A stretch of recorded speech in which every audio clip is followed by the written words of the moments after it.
ಹಿಂದೂ ಸಂಗಮ ಆಯೋಜನಾ ಸಮಿತಿ ಅನ್ನುವ ಹೆಸರು ಮುಖಾಂತರ ಹಿಂದೂ ಸಂಗಮ, ಹಿಂದೂ ಸಮಾವೇಶ, ಹಿಂದೂ ಸಮಾಜೋತ್ಸವ, ಹಿಂದೂ ಸಮಾವೇಶ ಅನ್ನುವ ಹೆಸರಿನ ಮುಖಾಂತರ ಇಡೀ ಕರ್ನಾಟಕದಲ್ಲಿ 3000 ಸ್ಥಾನಗಳಲ್ಲಿ ಈ ರೀತಿಯ ಕಾರ್ಯಕ್ರಮಗಳು ನಡೀತಾ ಇದೆ.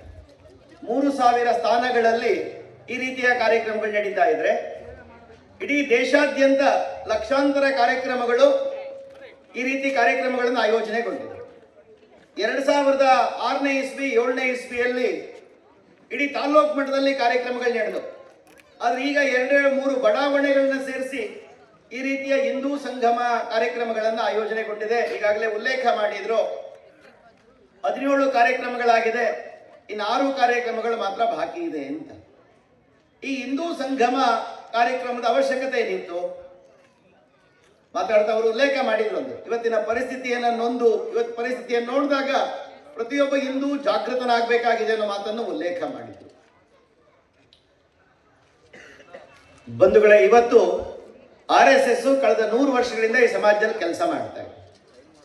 RSSನ 100ನೇ ವರ್ಷದ ಶತಾಬ್ದಿ ಆಚರಣೆಯನ್ನು ಮಾಡಲಿಕ್ಕೋಸ್ಕರ ಈ ರೀತಿಯ ಹಿಂದೂ ಸಮಾವೇಶಗಳನ್ನು ಮಾಡ್ತಾ ಇಲ್ಲ. RSS ಅನ್ನ ಪ್ರಚಾರ ಮಾಡಬೇಕು ಅನ್ನೋ ಕಾರಣಕ್ಕೋಸ್ಕರವೂ ಈ ಕಾರ್ಯಕ್ರಮವನ್ನು ಮಾಡ್ತಾ ಇಲ್ಲ. RSS ಅನ್ನ ಒಂದು ಬ್ರ್ಯಾಂಡ್ ಮಾಡಬೇಕು ಅನ್ನೋದಕ್ಕೋಸ್ಕರವೂ ಈ ಕಾರ್ಯಕ್ರಮವನ್ನು ಮಾಡ್ತಾ ಇಲ್ಲ. RSS ಯಾವುದೇ ಒಂದು ಜಾತಿ, ಯಾವುದೇ ಒಂದು ಭಾಷೆ, ಯಾವುದೋ ಒಂದು ಪಕ್ಷಕ್ಕೆ ಸೀಮಿತವಾಗದೆ ಇಡೀ ಸಮಾಜವನ್ನ ಒಂದು ಮಾಡತಕ್ಕಂಥದ್ರ ಮುಖಾಂತರ, ವ್ಯಕ್ತಿ ನಿರ್ಮಾಣದ ಮುಖಾಂತರ ಸಮಾಜ ಪರಿವರ್ತನೆ ಅಂತ ಅರ್ಥ, ವ್ಯವಸ್ಥಾ ಪರಿವರ್ತನೆಯನ್ನು ತರ್ತಕ್ಕಂಥ ಕೆಲಸವನ್ನ ಕಳೆದ 100 ವರ್ಷದಿಂದ RSS ಮಾಡ್ತಾ ಇದೆ. ಎಲ್ಲೂ RSS ಅನ್ನು ಈ ಕೆಲಸ ಮಾಡಬೇಕಾದ್ರೆ ಕೆಲವು ವ್ಯಕ್ತಿಗಳು ಸ್ವಲ್ಪ ಸಮಯ ಕೊಡ್ತಾರೆ, ಕೆಲವು ವ್ಯಕ್ತಿಗಳು ಪೂರ್ಣ ಸಮಯ ಕೊಡ್ತಾರೆ, ಕೆಲವರು ತಮ್ಮ ಸ್ವಂತದ ಜೀವನಕ್ಕೆ ಬೆಂಕಿಯನ್ನು ಹಚ್ಕೊಂಡು ಕೆಲಸವನ್ನು ಮಾಡ್ತಾರೆ. ಅದರ ಪರಿಣಾಮ ಇವತ್ತು RSS ಕೆಲಸ ಬೆಳೀತಾ ಇದೆ. RSS ಸರ್ವವ್ಯಾಪಿ ಸರ್ವಸ್ಪರ್ಶಿ ಕಾರ್ಯವಾಗಲಿಕ್ಕೆ ಕಾರಣ ಆಗ್ತಾ ಇದೆ.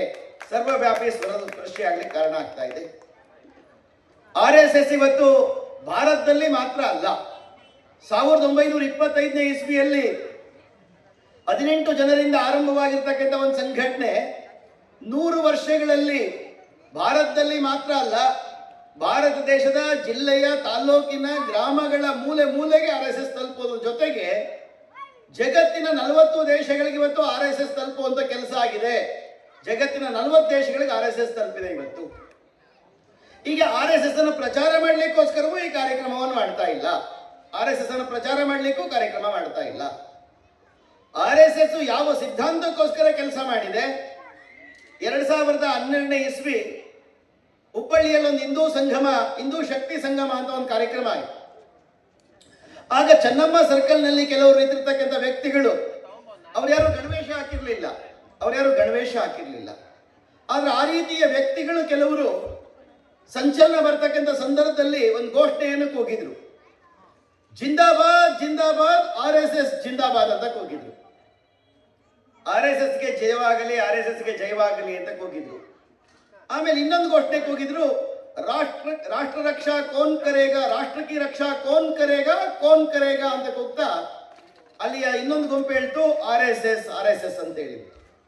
ಇಂದಿನ ಸರ್ಸಂಘಚಾಲಕರಾಗಿರ್ತಕ್ಕಂಥ ಮೋಹನ್ ಜಿ ಭಾಗವತರು ಕೂಡಲೇ ಕರೆದು ನಮ್ಮನ್ನು ಹೇಳಿದ್ರು, ಆ ಘೋಷಣೆ ಫಸ್ಟ್ ನಿಲ್ಲಿಸಿ ಅಂತ ಹೇಳಿದ್ರು. ನಮ್ಗೆಲ್ರಿಗೂ ಆಶ್ಚರ್ಯ ಆಯ್ತು, ಏನಾಯ್ತು ಅಂತ. ನಾವು ಪಕ್ಕದಲ್ಲಿದ್ರು, ನಮಗೆ ಗೊತ್ತಾಗ್ಲಿಲ್ಲ. ಮೋಹನ್ ಜಿ ಭಾಗವತರು ಕೂಡಲೇ ಹೇಳಿದ್ರು, ದೇಶ की रक्षा कौन करेगा RSS नहीं, हम करेंगे RSS ಗೆ ಕಾಂಟ್ರಾಕ್ಟ್ ಕೊಡಬಾರದು. ದೇಶಭಕ್ತಿಯನ್ನ RSS ಗೆ ಕಾಂಟ್ರಾಕ್ಟ್ ಕೊಡೋದಲ್ಲ. ಈ ದೇಶದಲ್ಲಿರ್ತಕ್ಕಂಥ, ಈ ಮಣ್ಣಿನಲ್ಲಿರ್ತಕ್ಕಂಥ ಪ್ರತಿಯೊಬ್ಬ ವ್ಯಕ್ತಿಯ ಕರ್ತವ್ಯ ಈ ದೇಶ ನಂದು ಅಂತಕ್ಕಂಥದ್ದು, ಈ ಧರ್ಮ ನಂದು ಅಂತಕ್ಕಂಥದ್ದು, ಈ ಸಂಸ್ಕೃತಿ ನಂದು ಅಂತಕ್ಕಂಥದ್ದು. ಹಾಗಾಗಿ ನಮ್ಮೆಲ್ಲರ ಹೊಣೆ ಆಗ್ಬೇಕೇ ಹೊರತು RSS ಕಾಂಟ್ರಾಕ್ಟ್ ಕೊಡಬಾರ್ದು. ಹಾಗಾಗಿ ದೇಶದ ರಕ್ಷಣೆಯ ಹೊಣೆ RSS ಅಲ್ಲ, ನಮ್ಮೆಲ್ಲರದ್ದು. ಹಾಗಾಗಿ 100ನೇ ವರ್ಷ ತಲುಪಿರ್ತಕ್ಕಂಥ ಈ ಒಂದು ಸುಸಂದರ್ಭದಲ್ಲಿ ಇವತ್ತು ಸಮಾಜದಲ್ಲಿ ನಡೀತಕ್ಕಂಥ ಸಾವಿರ ಸಂಗತಿಗಳು, ಒಳ್ಳೆಯ ಸಂಗತಿಗಳು ಘಟಿಸ್ತಾ ಇದ್ದಾವೆ, ಕಹಿಯ ಘಟನೆಗಳು ಘಟಿಸ್ತಾ ಇದ್ದಾವೆ. ಇವತ್ತು ಹಿಂದೂ ಜಗತ್ನಲ್ಲಿ ವಿಶ್ವಮಾನವನಾಗಿ ನಿಂತಿದ್ದಾನೆ, ವಿಶ್ವ ವಿಜೇತನೂ ಆಗಿದ್ದಾನೆ. ಒಂದು ಕಡೆ ಕೈ ಕಟ್ಕೊಂಡು ಕಣ್ಣು ಮುಚ್ಚಿಕೊಂಡು ಮಲಗಿರ್ತಕ್ಕಂಥ ನತಮಸ್ತಕ ಹಿಂದೂನೂ ಆಗಿದ್ದಾನೆ. ಅಂತ ಹಿಂದೂ ಸಮಾಜವನ್ನು ಮತ್ತೊಮ್ಮೆ ಜಾಗೃತಿ ಮಾಡ್ತಾ ಈ ಸಮಾಜದಲ್ಲಿರ್ತಕ್ಕಂಥ ಎಲ್ಲ ಸಮಸ್ಯೆಗಳಿಗಲ್ಲದೆ ಇದ್ರು ನಮ್ಮಿಂದ ಆದಂಥ ಎಲ್ಲ ಸಮಸ್ಯೆಗಳಿಗೆ ಪರಿಹಾರ ಕೊಡ್ತಕ್ಕಂಥ ಕೆಲಸವನ್ನ ನಾವು ಮಾಡೋದು ಹೊರಟಿದ್ದೀವಿ. ಆ ದೃಷ್ಟಿಯಿಂದ ಈ ಆಯೋಜನಾ ಸಮಿತಿ, ಆ ದೃಷ್ಟಿಯಿಂದ ಈ ಸಮಾವೇಶಗಳು ಯಾರನ್ನೋ ವಿರೋಧ ಮಾಡಲಿಕ್ಕೋಸ್ಕರ ಅಲ್ಲ, ಯಾರನ್ನೋ ಟೀಕೆ ಮಾಡಲಿಕ್ಕೋಸ್ಕರ ಅಲ್ಲ, ಯಾವುದೋ ಮತವನ್ನ ಯಾವುದೋ ಧರ್ಮವನ್ನ ಈ ದೇಶದಿಂದ ಓಡಿಸ್ಲಿಕ್ಕೋಸ್ಕರ ಅಲ್ಲ. ಕೆಲವರಿಗೆ ತುಂಬಾ ಜನರಿಗೆ ಮನಸ್ಸಲ್ಲಿ ಕೂತ್ಕೊಂಡ್ಬಿಟ್ಟಿದೆ, ಹಿಂದೂಗಳು ಒಂದಾಗ್ತಾ ಇದ್ದಾರೆ, ಹಿಂದೂ ಸಂಘಟನೆ ಆಗ್ತಾ ಇದೆ ಅಂತ ಕೇಳಿದ್ರೆ ಮುಸಲ್ಮಾನರ ವಿರುದ್ಧ, ಕ್ರಿಶ್ಚಿಯನ್ರ ವಿರುದ್ಧ ಏನೋ ರಾದ್ದಾಂತ ಮಾಡ್ಲಿಕ್ಕೆ ಹೊರಟಿದ್ದಾರೆ. ಹಾಗಾಗಿ ದೊಡ್ಡ ಪ್ರಮಾಣದಲ್ಲಿ ಎಲ್ಲ ಕಡೆಗಳಲ್ಲಿ ಸಮಾವೇಶಗಳು ಆಗ್ತಾ ಇದೆ ಅಂತ ಹೇಳಿ ನಾನಲ್ಲ, 1962ನೇ ಇಸ್ವಿಯಲ್ಲೇ ಪರಮ ಪೂಜನೀಯ ಗುರೂಜಿಯವರು ಉಲ್ಲೇಖ ಮಾಡಿದ್ದಾರೆ. ಈ ದೇಶದಲ್ಲಿ RSS ಆರಂಭ ಆಗಿರ್ತಕ್ಕಂಥದ್ದು ಯಾವುದೋ ಮುಸಲ್ಮಾನರನ್ನ ಯಾವುದೋ ಕ್ರಿಶ್ಚಿಯನ್ರ ವಿರೋಧ ಮಾಡಲಿಕ್ಕೋಸ್ಕರ ಅಲ್ಲ. ಈ ದೇಶದಲ್ಲಿರ್ತಕ್ಕಂಥ ಸನಾತನವಾಗಿರ್ತಕ್ಕಂಥ ಹಿಂದೂ ಧರ್ಮ, ಹಿಂದೂ ಸಂಸ್ಕೃತಿ, ಹಿಂದೂ ಪರಂಪರೆ, ನಮ್ಮ ಮಠ ಮಂದಿರಗಳು, ನಮ್ಮ ಗುಡಿ ಗೋಪುರಗಳು, ನಮ್ಮ ಅಕ್ಕ ತಂಗಿರ ಮಾಂಗಲ್ಯಕ್ಕೋಸ್ಕರ RSS ಕೆಲಸ ಮಾಡುತ್ತೆ ಹೊರತು ಇನ್ಯಾರ ವಿರುದ್ಧವೂ ಅಲ್ಲ, ಯಾರ ವಿರುದ್ಧವೂ ಅಲ್ಲ, ಯಾರ ವಿರುದ್ಧವೂ ಅಲ್ಲ. ಮತ್ತು RSS 100 ವರ್ಷಗಳಲ್ಲಿ ಕೆಲಸ ಮಾಡಿದೆ. ಎಂದೂನು RSS ಜಿಂದಾಬಾದ್ ಹೋಗಿಲ್ಲ, RSS ಜಿಂದಾಬಾದ್ ಹೋಗಿಲ್ಲ. ನಮ್ಮೆಲ್ಲರ ಘೋಷಣೆಯ ಜಿಂದಾಬಾದ್ ಯಾವುದಕ್ಕೆ ಅಂತ ಕೇಳಿದ್ರೆ, ಯಾವ ತಾಯಿಯ ಮಡಿಲಲ್ಲಿ ಹುಟ್ಟಿ ಬೆಳೆದು ಜೀವನವನ್ನು ಕಾಣ್ತೀವಿ, ನಿನ್ನಲ್ಲೇ ಜನನ ನಿನ್ನಲ್ಲೇ ಮರಣ, ಎನ್ನಯ ಜೀವನ ನಿನಗೆ ಶರಣು ಅಂತ ಯಾವ ಭಾರತ್ ಮಾತೆಗೆ ನಾವು ಜೀವವನ್ನ ಆ ಮಡಿಲಲ್ಲಿ ಮಲ್ಕೊಳ್ತಾ, ಆ ಮಡಿಲಲ್ಲಿ ಬೆಳ್ಕೊಳ್ತಾ ಕೊನೆಗೆ ಆ ಮಡಿಲಲ್ಲೇ ಸೇರ್ತೀವಿ. ಆ ತಾಯಿ ಭಾರತ್ ಮಾತೆಗೆ RSSನ ಜೈಕಾರವೇ ಹೊರತು ಯಾವುದೋ ವ್ಯಕ್ತಿಗಲ್ಲ, ಯಾವುದೋ ವ್ಯಕ್ತಿಗಲ್ಲ. ಹೀಗೆ ವ್ಯಕ್ತಿ ನಿಷ್ಠೆ ಇಟ್ಕೊಂಡು ಕೆಲಸವನ್ನ ಮಾಡ್ತಿಲ್ಲ, ದೇಶಭಕ್ತಿಯ ನಿಷ್ಠೆಯನ್ನು ಇಟ್ಕೊಳ್ತಾ ಇಡೀ ಸಮಾಜವನ್ನ ಒಂದು ಮಾಡಬೇಕು ಅನ್ನೋ ಉದ್ದೇಶಕ್ಕಿಟ್ಕೊಂಡು ಮತ್ತೊಮ್ಮೆ ಭಾರತ ಜಗತ್ತಿನಲ್ಲಿ ತಲೆ ಎತ್ತಿ ನಿಲ್ಲಬೇಕು, ಮತ್ತೊಮ್ಮೆ ಭಾರತ ಜಗತ್ತಿನಲ್ಲಿ ತಲೆ ಎತ್ತಿ ನಿಲ್ಲಬೇಕು. ಬಂಧುಗಳೇ, ಈ ದೇಶದಲ್ಲಿ ಯಾವುದಿಲ್ಲ ಅಂತಿಲ್ಲ, ಎಲ್ಲವೂ ಇದೆ. ಭಗವಂತ ಜಗತ್ತಿನ ಎಲ್ಲ ದೇಶಗಳಿಗೆ ಕೊಡದೇ ಇರತಕ್ಕಂಥ ಎಲ್ಲ ಸವಲತ್ತುಗಳನ್ನ, ಅನುಕೂಲಗಳನ್ನ ಭಾರತದಲ್ಲಿ ಕೊಟ್ಟಿದ್ದಾನೆ. ಅಂತ ಪುಣ್ಯವಂತರು ಜಗತ್ತಿನಲ್ಲಿ ಏನಾದರೂ ಇದ್ರೆ, ಅಂತ ಒಂದು ಪುಣ್ಯವಂತರ ದೇಶ ಅಂತ ಇದ್ರೆ ಭಾರತ ಮಾತ್ರ, ಭಾರತ ಮಾತ್ರ.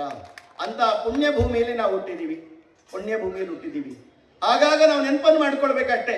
ನಮ್ಮನ್ನು ಎಚ್ಚರಿಸಲಿಕ್ಕೋಸ್ಕರ ಒಬ್ಬ ಕವಿ ಹೇಳ್ತಾನೆ, ಮೂರು ಸಾಗರ ಹಿಮದ ಆಗರ ದೈವ ಸಾಸಿರವಿದ್ದರೆ, ಸಿಂಧುವಿದ್ದರೆ ಗಂಗೆ ಇದ್ದರೆ ಗಿರಿ ಹಿಮಾಲಯವಿದ್ದರೆ ಏನು ಸಾರ್ಥಕ, ಮನೆಯ ಜನರೇ ಮಲಗಿ ನಿದ್ರಿಸುತ್ತಿದ್ದರೆ, ಮನೆಯ ಜನರೇ ಮಲಗಿ ನಿದ್ರಿಸುತ್ತಿದ್ದರೆ ಅಂತ. ಈ ದೇಶದಲ್ಲಿ ಇಲ್ಲ ಅಂತಿಲ್ಲ.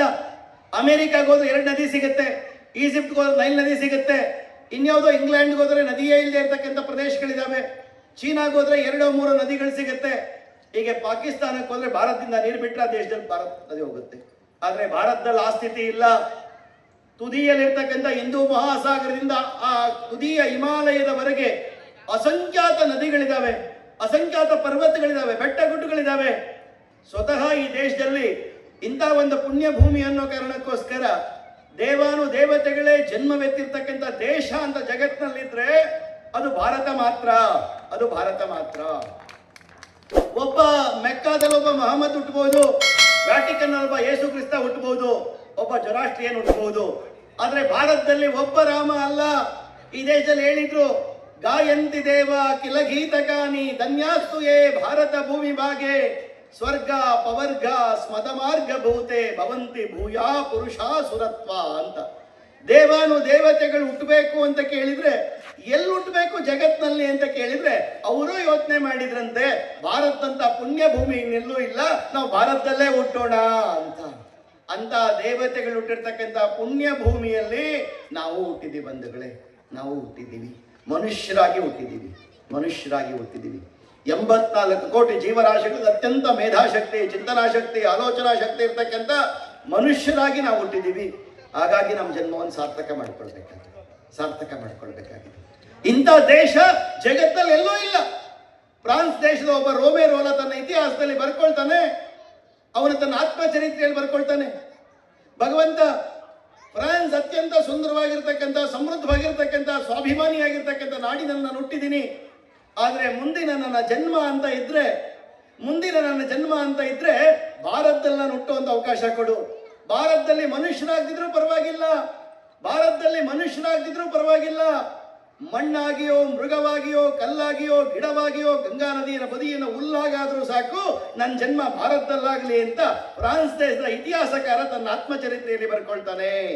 ಅಂತ ದೇಶದಲ್ಲಿ ನಾವು ಮನುಷ್ಯರಾಗಿ ಹುಟ್ಟಿದ್ದೀವಿ ಅಂತ ಕೇಳಿದ್ರೆ ನಾವಿನ್ನೆಂತ ಪುಣ್ಯವಂತರು.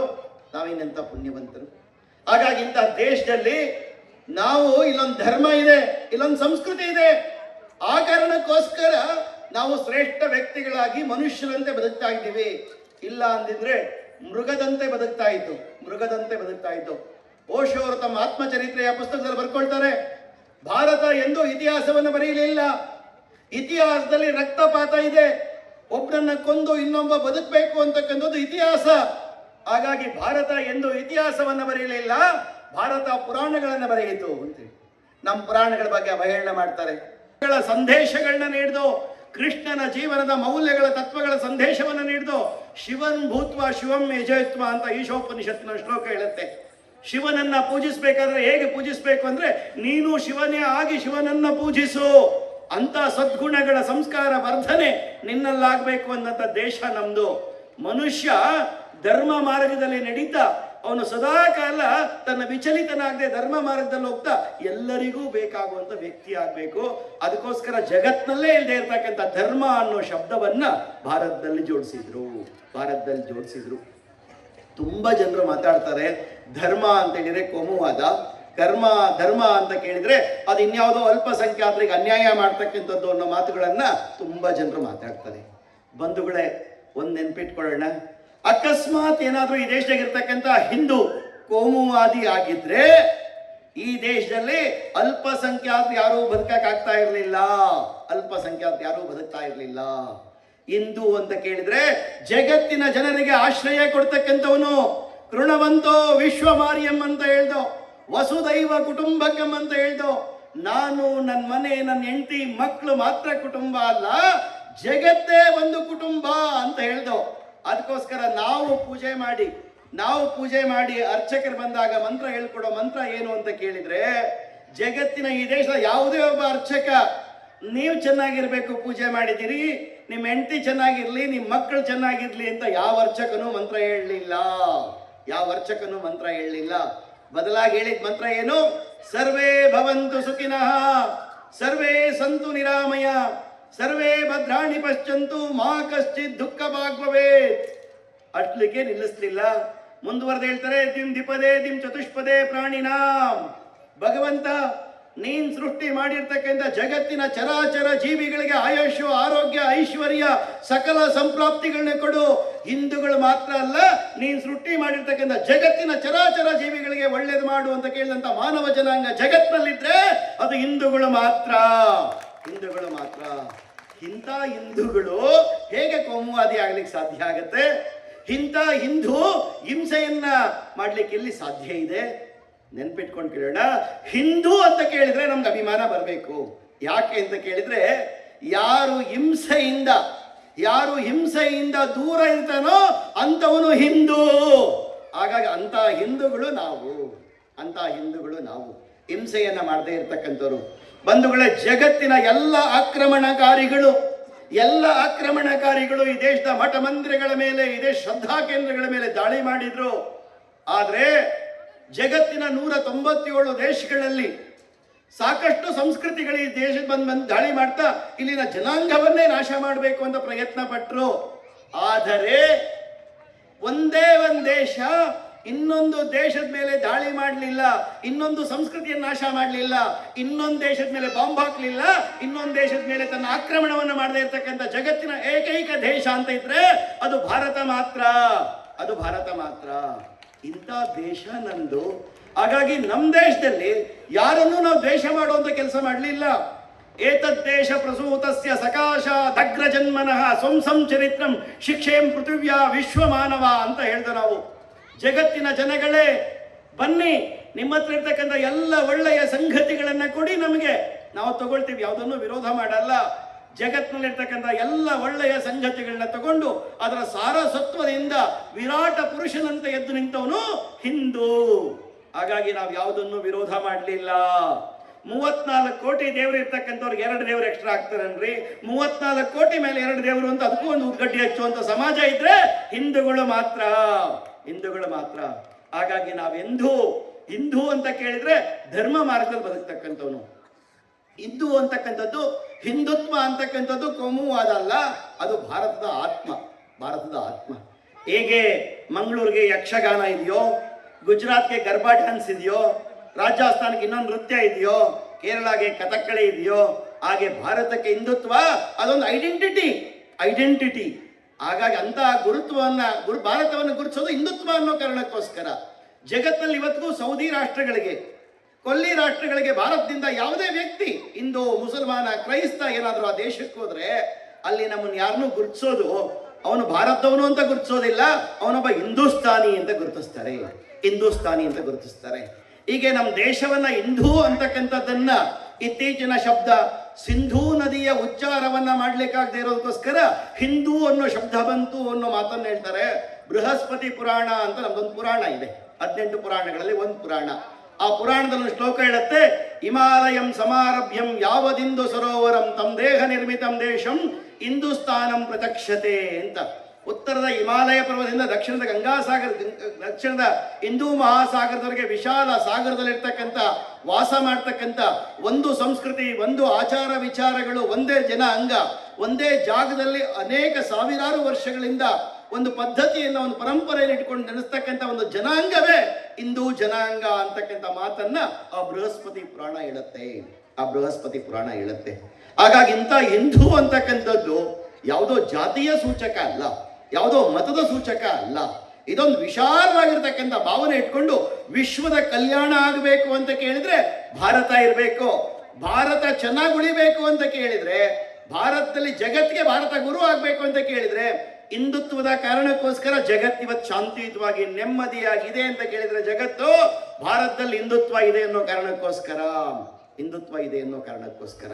ಬಂಧುಗಳೇ, ಈ ಧರ್ಮ ಅನ್ನೋ ಶಬ್ದವನ್ನ ಅಪಾರ್ಥ ಮಾಡಿಕೊಂಡಿದ್ದೇ ಹೆಚ್ಚು. ನಾವು ಧರ್ಮ ಅಂತ ಕೇಳಿದ್ರೆ ಪೂಜಾ ಪದ್ಧತಿಯನ್ನು, ಯಾವುದೋ ದೇವಸ್ಥಾನಕ್ಕೆ ಹೋಗಿ ಮಂಗಳಾರತಿ ಮಾಡೋದನ್ನು, ಅಥವಾ ಹೋಮ ಅವನ ಜಪ ತಪಗಳನ್ನ ಮಾಡ್ತಕ್ಕಂಥದ್ದನ್ನು, ಅಥವಾ ನಾಮವನ್ನು, ಭಸ್ಮವನ್ನು, ತಿಲಕವನ್ನು ಧಾರಣೆ ಮಾಡಿಕೊಳ್ಳೋದ್ರಲ್ಲಿ ನಾವು ಧರ್ಮ ಅಂತ ಹೇಳಲಿಲ್ಲ. ಧರ್ಮ ಅನ್ನೋದು ಜೀವನ ಪದ್ಧತಿ ಅಂತ ಹೇಳ್ದು. ಇದಕ್ಕೋಸ್ಕರ ವ್ಯಾಸರು ಮುಂದುವರೆದು ಹೇಳ್ತಾರೆ, ಧಾರಣಾತಿ ಇತಿ ಧರ್ಮ ಅಂತ ಹೇಳ್ತಾ, ಪರೋಪಕಾರಾಯ ಪುಣ್ಯಾಯ ಪಾಪಾಯ ಪರಪೀಡನಂ. ಧರ್ಮ ಅಧರ್ಮಗಳ ವ್ಯಾಖ್ಯಾನವನ್ನು ವ್ಯಾಸರಿಷ್ಟು ಸರಳೀಕರಣಗೊಳಿಸಿ ಹೇಳ್ತಾರೆ. ಯಾವುದು ಒಳ್ಳೆಯ ಕೆಲಸವನ್ನ ಮಾಡ್ತಿ, ಯಾವುದು ಇನ್ನೊಬ್ಬರಿಗೆ ತೊಂದರೆ ಕೊಡ್ತೀರ, ನೀನು ಬದುಕ್ತೀಯ, ಅದು ಧರ್ಮ. ಇನ್ನೊಬ್ಬರಿಗೆ ತೊಂದರೆ ಕೊಟ್ರೆ ಅದು ಅಧರ್ಮ ಅಂತ ಹೇಳಿದ್ರು. ಹೀಗೆ ಧರ್ಮ ಅಧರ್ಮಗಳ ವ್ಯಾಖ್ಯಾನವನ್ನು ವ್ಯಾಸರಷ್ಟು ಸುಲಭವಾಗಿ ಹೇಳಿದ್ರೆ 12ನೇ ಶತಮಾನದ ಅಣ್ಣ ಬಸವಣ್ಣ ಇನ್ನೂ ಸರಳೀಕರಣಗೊಳಿಸಿ ಹೇಳ್ದ, ಆಚಾರವೇ ಸ್ವರ್ಗ, ಅನಾಚಾರವೇ ನರಕ ಅಂತ ಹೇಳ್ದ. ನಮ್ಮಂಥವ್ರೆಲ್ರಿಗೂ ಅರ್ಥ ಆಗೋ ರೀತಿಯಲ್ಲಿ ಯಾವುದು ಒಳ್ಳೆಯದು ಅದು ಸ್ವರ್ಗ, ಯಾವುದು ಕೆಟ್ಟದ್ದು ಅದು ನರಕ ಅಂತ ಹೇಳಿ. ಹೀಗೆ ಧರ್ಮ ಅನ್ನೋ ಶಬ್ದವನ್ನ ರಕ್ತಗತವಾಗಿ ಜೋಡಿಸ್ಕೊಂಡು ಬಂದಂಥ ದೇಶ ನಮ್ದು. ಹಾಗಾಗಿ ಮನುಷ್ಯ ಎಲ್ಲೂ ತನ್ನ ನಿತ್ಯ ಕರ್ತವ್ಯದಲ್ಲಿ ಧರ್ಮ ಮಾರ್ಗದಲ್ಲಿ ಬದುಕಬೇಕು ಅನ್ನೋದಕ್ಕೋಸ್ಕರ ನಾವು ಆ ರೀತಿಯ 10 ಧರ್ಮಗಳನ್ನ, 10 ಸಂಗತಿಗಳನ್ನ ಹೇಳಿದ್ರು. 10 ಕಮ್ಯಾಂಡ್ಮೆಂಟ್ಸ್ ಅಂತ ಹೇಳ್ತಾರೆ. ಅದೇ 10 ಕಮ್ಯಾಂಡ್ಮೆಂಟ್ಸು ಬೈಬಲಲ್ಲೂ ಇದೆ, ಅದೇ 10 ಕಮ್ಯಾಂಡ್ಮೆಂಟ್ಸು ಕುರಾನಲ್ಲೂ ಇದೆ, ಅದೇ 10 ಕಮ್ಯಾಂಡ್ಮೆಂಟ್ಸ್ ಭಗವದ್ಗೀತೆಯಲ್ಲೂ ಇದೆ. ಧೃತಿಕ್ಷಮ ದಮೋಸ್ತೇಯಂ ಶೌಚ್ಯಮಿಂದ್ರಿಯ ನಿಗ್ರಹ ನಿರ್ವಿದ್ಯಾ ಸತ್ಯಮಕ್ರೋಧಂ ದಶಕಂ ಧರ್ಮರಕ್ಷಣಂ ಅಂತ ಕೃಷ್ಣ ಹೇಳ್ದ. ಯಾವುದು ಧರ್ಮ ಅಂತ ಕೇಳಿದ್ರೆ ಸುಳ್ಳು ಹೇಳದೆ ಇರ್ತಕ್ಕಂಥದ್ದು, ಮೋಸ ಮಾಡದೇ ಇರ್ತಕ್ಕಂಥದ್ದು, ಅನ್ಯಾಯ ಮಾಡದೇ ಇರ್ತಕ್ಕಂಥದ್ದು, ಪರ ಧನವನ್ನ, ಪರ ಸ್ತ್ರೀಯನ್ನ ವಹಿಸಿಕೊಳ್ತಾ ಇರ್ತಕ್ಕಂಥದ್ದು, ಆತ್ಮ ನಿಗ್ರಹ ಇಟ್ಕೊಳ್ತಕ್ಕಂಥದ್ದು, ತನ್ನದಲ್ಲದೆ ಇರ್ತಕ್ಕಂಥ ವಸ್ತುವನ್ನ ಮುಟ್ಟದೇ ಇರ್ತಕ್ಕಂಥದ್ದು, ಕಳ್ಳತನ ಮಾಡದೇ ಇರ್ತಕ್ಕಂಥದ್ದು, ಸದಾಕಾಲ ಒಳ್ಳೆ ರೀತಿಯಲ್ಲಿ ಬದುಕ್ತಾ ಒಳ್ಳೆಯದನ್ನು ಮಾಡ್ತಾ ಇರ್ತಕ್ಕಂಥದ್ದು, ಇದು ಧರ್ಮದ 10 ಲಕ್ಷಣಗಳು ಅಂತ ಹೇಳ್ದ ಕೃಷ್ಣ. ಇಂಥ ಧರ್ಮದ ಲಕ್ಷಣಗಳು ಅಂತ ಕೇಳಿದಾಗ ಯಾವುದೋ ಒಂದು ಜನಾಂಗಕ್ಕಲ್ಲ, ಇಡೀ ಜಗತ್ತಲ್ಲಿ ವಾಸ ಮಾಡ್ತಕ್ಕಂಥ ಎಲ್ಲರಿಗೂ ಬೇಕಾಗತ್ತಿದು. ಇಂಥ ಧರ್ಮ ನಮ್ದು. ಮನುಷ್ಯ ಇನ್ನೂ ಚೆನ್ನಾಗಿ ಬದುಕಬೇಕು, ತನ್ನ ಕರ್ತವ್ಯದಿಂದ ಎಲ್ಲೂ ದೂರ ಆಗಬಾರ್ದು ಅನ್ನೋ ಕಾರಣಕ್ಕೋಸ್ಕರ ನಮ್ಮ ದೇಶದಲ್ಲಿ ನಮ್ಮ ಋಷಿ ಮುನಿಗಳು 16 ಧರ್ಮಗಳನ್ನ ಜೋಡಿಸಿದ್ರು. ವೃತ್ತಿ ಧರ್ಮ, ಪತಿ ಧರ್ಮ, ಪತ್ನಿ ಧರ್ಮ, ಸತಿ ಧರ್ಮ, ಕರ್ತವ್ಯ ಧರ್ಮ, ವ್ಯಾಪಾರ ಧರ್ಮ, ಆಚಾರ್ಯ ಧರ್ಮ, ವೃತ್ತಿ ಧರ್ಮ ಅಂತ ಜೋಡಿಸಿದ್ರು. ಹೀಗೆ ಪ್ರತಿಯೊಂದರಲ್ಲೂ ಧರ್ಮ ಅಂತ ಜೋಡಿಸ್ತಾ ವ್ಯಕ್ತಿ ಎಲ್ಲೂ ತನ್ನ ಕರ್ತವ್ಯದಿಂದ ತನ್ನ ಕಾರ್ಯದಿಂದ ವಿಮುಖನಾಗಬಾರದು, ಪ್ರಾಮಾಣಿಕವಾಗಿ ಬದುಕ್ತಕ್ಕಂಥ ಬದುಕನ್ನ ಬದುಕಬೇಕು ಅಂತ ಪ್ರತಿಯೊಂದರಲ್ಲೂ ಧರ್ಮ ಅಂತ ಜೋಡಿಸಿದ್ರು. ಧರ್ಮ ಅಂದ್ರೆ ನಾನು ಆಗ್ಲೇ ಹೇಳಿದೆ, ಒಳ್ಳೇದನ್ನ ಮಾಡೋದು, ಒಳ್ಳೆ ರೀತಿಯಲ್ಲಿ ಬದುಕೋದು, ಇನ್ನೊಬ್ಬರಿಗೆ ಕಷ್ಟದಲ್ಲಿ ಸಹಾಯ ಮಾಡ್ತಕ್ಕಂಥದ್ದು, ಇನ್ನೊಬ್ಬರಿಗೆ ತೊಂದರೆ ಕೊಡದಿರ ಬದುಕುವಂಥದ್ದು. ಇಂಥ ಧರ್ಮವನ್ನ ಪ್ರತಿಯೊಂದು ವ್ಯವಹಾರ ಸಂಗತಿಗಳಲ್ಲೂ ಧರ್ಮವನ್ನ ಜೋಡಿಸ್ತಾ ಮನುಷ್ಯ ಆ ಪಥದಿಂದ ದೂರ ಸರಿಬಾರದು, ಒಳ್ಳೆಯ ರೀತಿಯಲ್ಲಿ ಬದುಕಬೇಕು ಅನ್ನೋದಕ್ಕೋಸ್ಕರ ಆ ಧರ್ಮ ಮಾರ್ಗವನ್ನ ನಮಗೆ ಜೋಡಿಸಿದ್ರು. ಇಂಥ ಧರ್ಮ ಇವತ್ತು ಕೋಮುವಾದಿ ಆಗ್ಲಿಕ್ಕೆ ಸಾಧ್ಯ ಇದೆಯಾ? ಬರೀ ನಾವು ಮಾತ್ರ ಏನೋ RSS ನವ್ರ ಧರ್ಮ ಹೇಳ್ತಾ ಇಲ್ಲ. ನಮ್ಮ ದೇಶದ ರಾಜ್ಯಸಭೆಯಲ್ಲಿ ಪ್ರವೇಶ ದ್ವಾರದಲ್ಲಿ ಒಂದು ಬೋರ್ಡ್ ಹಾಕಿದ್ದಾರೆ. ಯಾವ ಪರಾಶರ ಮುನಿಗಳು, ದ್ವಾಪರ ಯುಗದಲ್ಲಿದ್ದಂಥ ಪರಾಶರ ಮುನಿಗಳು ಒಂದು ಮಾತು ಹೇಳಿದ್ರು ತಮ್ಮ ಕಾವ್ಯದಲ್ಲಿ, ತಮ್ಮ ಪುರಾಣದಲ್ಲಿ, ಸತ್ಯಂ ವದ ಧರ್ಮಂ ಚರ ಅಂತ. ಸತ್ಯವನ್ನ ನುಡಿಬೇಕು, ಧರ್ಮದಲ್ಲಿ ನಡಿಬೇಕು ಅಂತ. ನಾವು ನೀವು ಮಾತಾಡ್ತಾ ಇರ್ತಕ್ಕಂಥ ಧರ್ಮ ಅವತ್ತೇ ಪರಾಶರ ಮುನಿಗಳು, ವ್ಯಾಸರ ಮಗನಾಗಿರ್ತಕ್ಕಂಥ ಪರಾಶರರು ಅವತ್ತೇ ಹೇಳಿದ್ರು, ಸತ್ಯ ಮಾರ್ಗದಲ್ಲಿ ನಡೀತಾ ಧರ್ಮದ ಸತ್ಯವನ್ನ ನುಡಿತಾ ಧರ್ಮ ಮಾರ್ಗದಲ್ಲಿ ನಡಿಬೇಕು ಅಂತ ವ್ಯಾಸರು ಹೇಳಿದ್ದಂಥದ್ದನ್ನ ಇದರಲ್ಲಿ ಇವತ್ತು ರಾಜ್ಯಸಭೆಯಲ್ಲಿ ಬೋರ್ಡ್ ಹಾಕಿದ್ರೆ, ನಮ್ಮ ದೇಶದ ಘನವೆತ್ತ ಲೋಕಸಭೆಯ ಅಧ್ಯಕ್ಷರು ಕೂತ್ಕೊಳ್ತಕ್ಕಂಥ ಚೇರಿನ ಹಿಂಭಾಗದಲ್ಲಿ ಒಂದು ಬೋರ್ಡ್ ಹಾಕಿದ್ದಾರೆ, ಧರ್ಮಚಕ್ರ ಪ್ರವರ್ತನಾಯ ಅಂತ ಬೋರ್ಡನ್ನು ಹಾಕಿದ್ದಾರೆ. ಧರ್ಮಚಕ್ರ ಪ್ರವರ್ತನಾಯ ಅಂತ ಬೋರ್ಡನ್ನು ಹಾಕಿದ್ದಾರೆ. ಲೋಕಸಭೆಯ ಅಧ್ಯಕ್ಷರು ಕೂತ್ಕೊಳ್ಳೋ ಜಾಗದಲ್ಲೂ ಧರ್ಮದ ಮಾತನಾಡ್ತಾರೆ, ಅಲ್ಲೂ ಧರ್ಮದ ಉಲ್ಲೇಖ ಆಗುತ್ತೆ. ಇನ್ನು ನಮ್ಮ ದೇಶದ ನ್ಯಾಯಾಲಯ, ಇಲ್ಲಿನ ನ್ಯಾಯಾಲಯದಿಂದ ಸುಪ್ರೀಂ ಕೋರ್ಟ್ ವರೆಗೆ ಒಂದು ಬೋರ್ಡ್ ಹಾಕ್ತಾರೆ, ಯಥೋ ಧರ್ಮ ತಥೋ ಜಯ. ಎಲ್ಲಿ ಧರ್ಮವಿದೆಯೋ ಅಲ್ಲಿ ಜಯ ಸಿಗಲಿ ಅಂತ. ಇದನ್ನೇ ಕೃಷ್ಣ ಮುಂದುವರೆದು ಹೇಳ್ತಾನೆ, ಯಾವಾಗ ಧರ್ಮಕ್ಕೆ ಅನ್ಯಾಯ ಆಗುತ್ತೋ, ಯಾವಾಗ ಈ ಸಮಾಜಕ್ಕೆ ಸಮಸ್ಯೆ ಬರುತ್ತೋ, ಆಗ ಮತ್ತೆ ನಾನು ಹುಟ್ಟಿ ಬರ್ತೀನಿ, ಈ ಸಮಾಜದಲ್ಲಿ ಇರ್ತಕ್ಕಂಥ ಸಮಸ್ಯೆಗಳನ್ನ ಪರಿಹಾರ ಮಾಡ್ತೀವಿ ಅಂತೇಳಿ. ಅದಕ್ಕೋಸ್ಕರ ಹೇಳ್ತಾನೆ, ಪರಿತ್ರಾಣಾಯ ಸಾಧೂನಾಂ ವಿನಾಶಾಯ ಚ ದುಷ್ಕೃತ ಧರ್ಮ ಸಂಸ್ಥಾಪನಾರ್ಥಾಯ ಸಂಭವಾಮಿ ಯುಗೆ ಯುಗೆ ಅನ್ನೋ ಮಾತನ್ನ ಕೃಷ್ಣ ಹೇಳ್ದ. ಹಾಗಂತ ಹೇಳಿ ಇವತ್ತಿನ ಕಾಲಘಟ್ಟದಲ್ಲಿ, ಇವತ್ತಿನ ದೇಶ ಕಾಲ ಪರಿಸ್ಥಿತಿಗೆ ಕೃಷ್ಣ ಮತ್ತೆ ಹುಟ್ಟಿ ಬರ್ತಾನೆ, ಎಲ್ಲ ಸಮಸ್ಯೆಗಳಿಗೆ ಪರಿಹಾರ ಕೊಡ್ತಾನೆ ಕೃಷ್ಣ. ಹಾಗಾಗಿ ನಾವೇನೂ ಮಾಡೋದು ಬೇಡ, ನಾನು, ನನ್ನ ಹೆಂಡತಿ, ನನ್ನ ಮಕ್ಕಳು, ನನ್ನ ಮನೆಯಲ್ಲಿ ಊಟ ತಿಂಡಿ ಮಾಡ್ಕೊಂಡು ದುಡ್ಕೊಂಡು ಆರಾಮಾಗಿ ನೆಮ್ಮದಿಯಾಗಿರೋಣ ಅಂತ ಕೇಳಿದ್ರೆ ನಮಗೂ ಉಳಿಗಾಲ ಇಲ್ಲ, ಪಕ್ಕದ ಮನೆಯವ್ರಿಗೂ ಉಳಿಗಾಲ ಇಲ್ಲ.